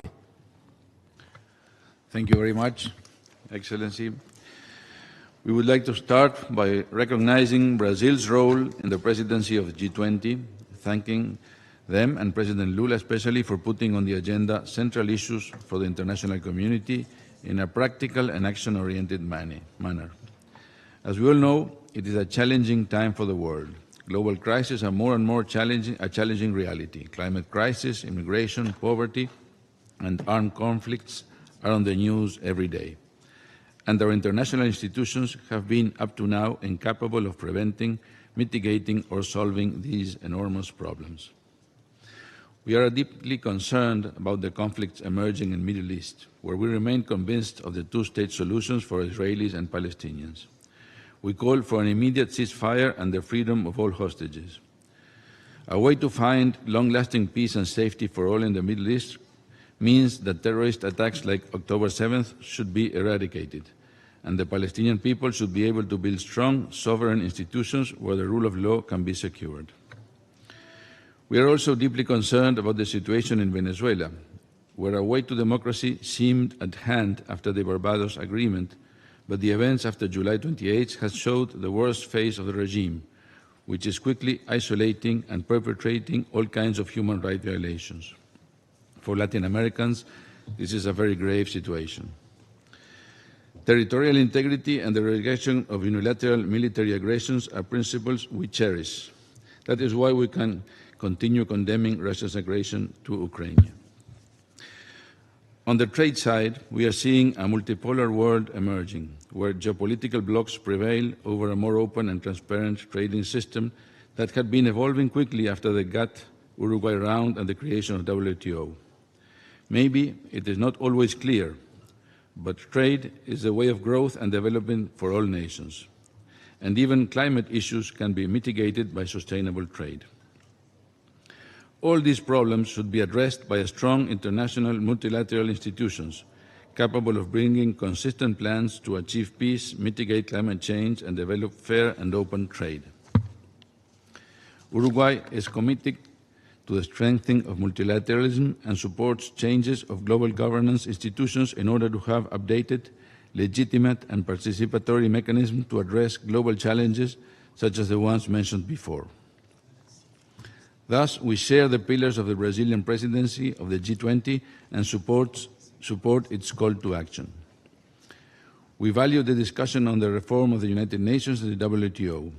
In this sense, we reaffirm our commitment and our willingness to agree on a set of rules that could make the global governance system more effective, representative, and transparent. This meeting is a good chance for highlighting the work that our delegations have been doing with a view to the approval of resolutions of the General Assembly and the Future Pact. These address the urgency of defining the conditions for financing the Sustainable Development Goals. One of the fundamental points is the role of multilateral development banks as sources of financing, technical advice, and platforms for international cooperation, aligned with the achievements of SDGs. Uruguay has insisted on the need for development banks to offer financing mechanisms that include positive incentives for countries to comply with standards linked to social, environmental, and governance indicators. We have already agreed on one such loan with the World Bank, which links financing conditions with the achievement of ambitious environmental targets. As a result of how this loan was designed, Uruguay could see a reduction of the interests it will pay if it achieves a verifiable decrease in the intensity of greenhouse gas emissions. We believe this is a good example for how multilateral financing institutions can help countries to implement their sustainable development strategies. In relation to trade, we keep a firm commitment with the WTO. Its defense has been and will continue to be a priority for Uruguay, since it represents the legal basis of a multilateral trading system. In this sense, Uruguay advocates for the organization to recover the full functionality of its three fundamental axes: the negotiating function, the administration and monitoring of the agreements, including transparency, and, very especially, the dispute settlement system. On a final note, we celebrate that, under the Brazilian presidency, the G20 has opened itself to the participation of invited countries, such as us. We believe that this is an essential way to find more comprehensive solutions to the many global challenges that we face. Thank you very much. I thank the Minister of Foreign Affairs of Uruguay, and I now give the floor to His Excellency Mr. Vivian Balakrishnan, Minister of Foreign Affairs of Singapore.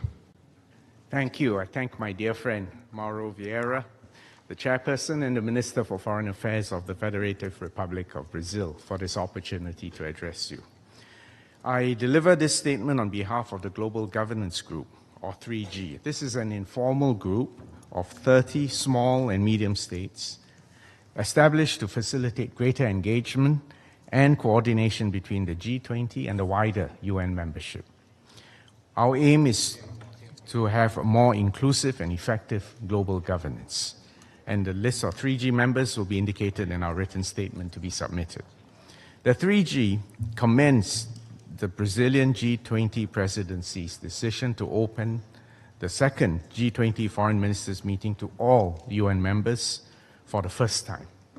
This is a clear signal of Brazil's consistent support for a more open and inclusive multilateralism, which we strongly affirm.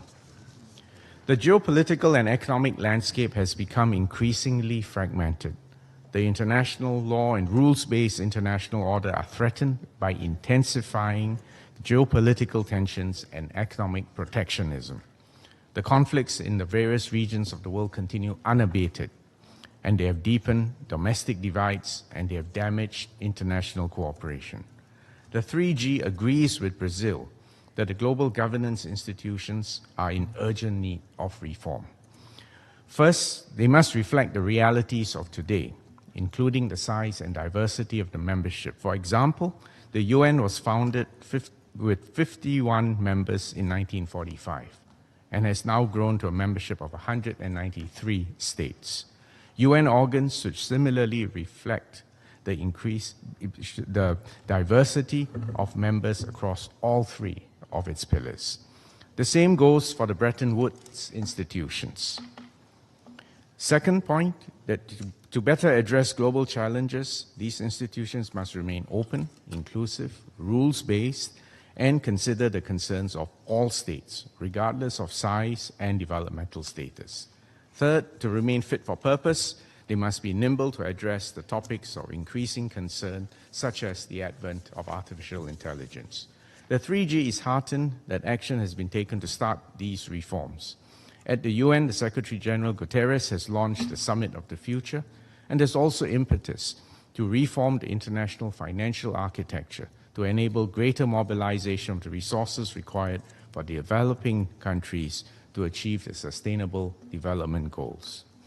In order to make meaningful changes, consensus based on the lowest common denominator will not suffice. Hence, the 3G urges all stakeholders to set aside our differences and to exercise flexibility so that negotiations can proceed meaningfully. The 3G stands ready to make concrete contributions to strengthen global governance. We have submitted annual non-papers to the G20 on issues of concern to the international community, and we will continue to do so. We must ensure inclusiveness, coherence, and complementarity when pursuing global governance reforms, setting international standards, and mobilizing collective action to respond to shared challenges. We thank Brazil again for your leadership in convening us here today.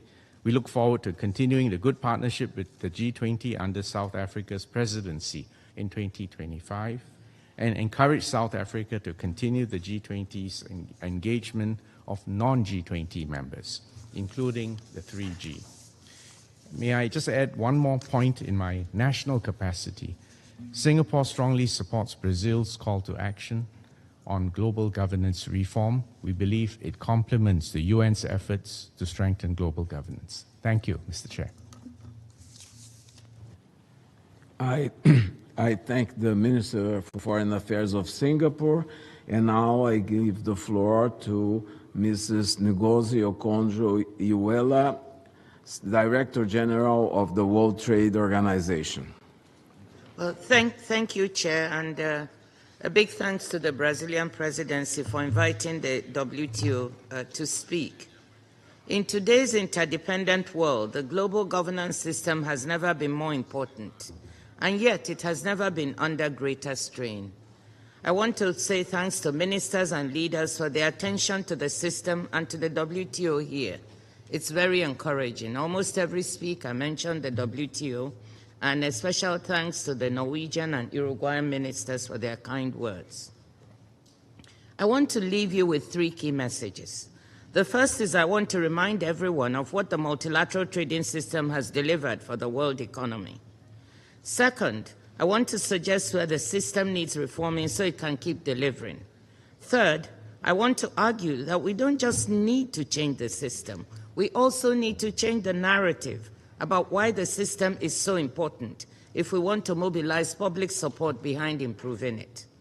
The multilateral trading system, like its Bretton Woods sisters, was a response to the policy failures that led to the Second World War. Having seen how a closed and divided world economy fueled economic depression, conflict, and chaos, countries resolved to build an open and integrated world economy instead. Trade would deliver shared growth and development. Interdependence would give countries a stake in each other's success.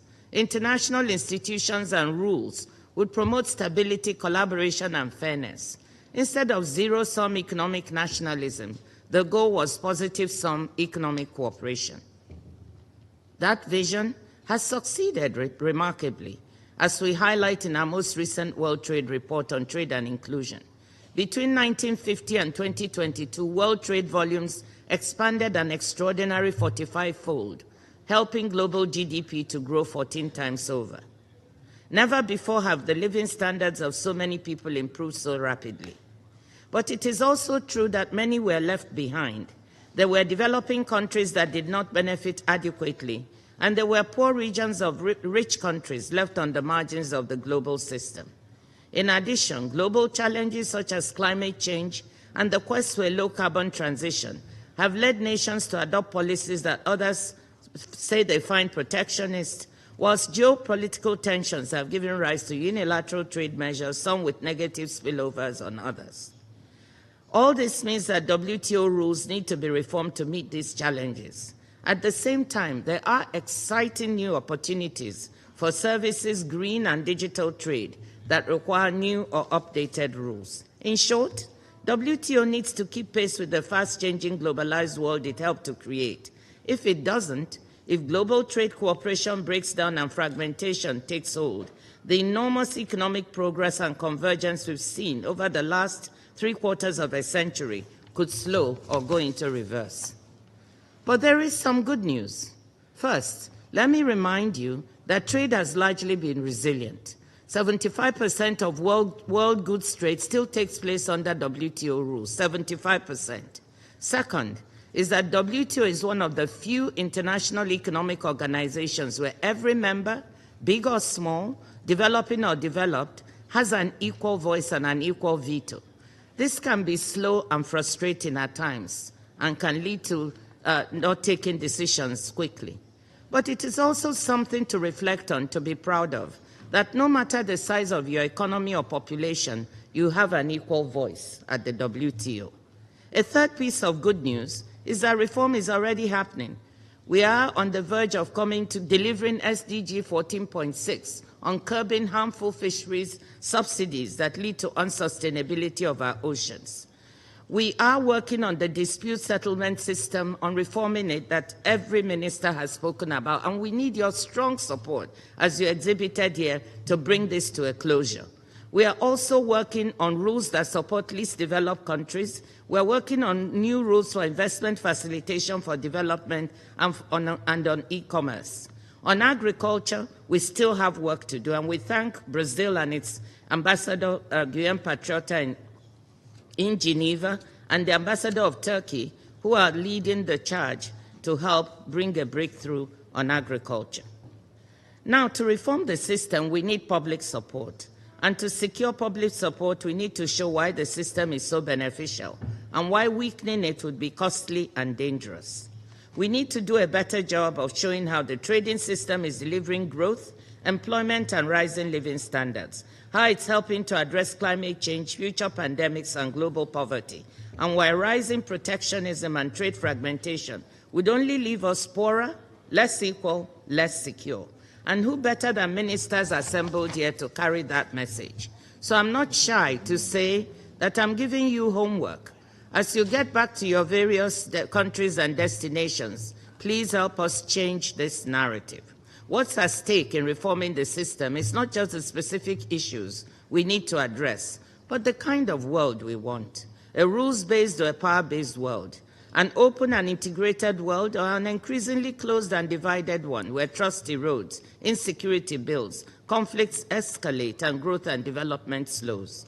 The multilateral trading system was a central answer to the post-war quest for prosperity, development, and above all, peace. It's even more central today. Thank you.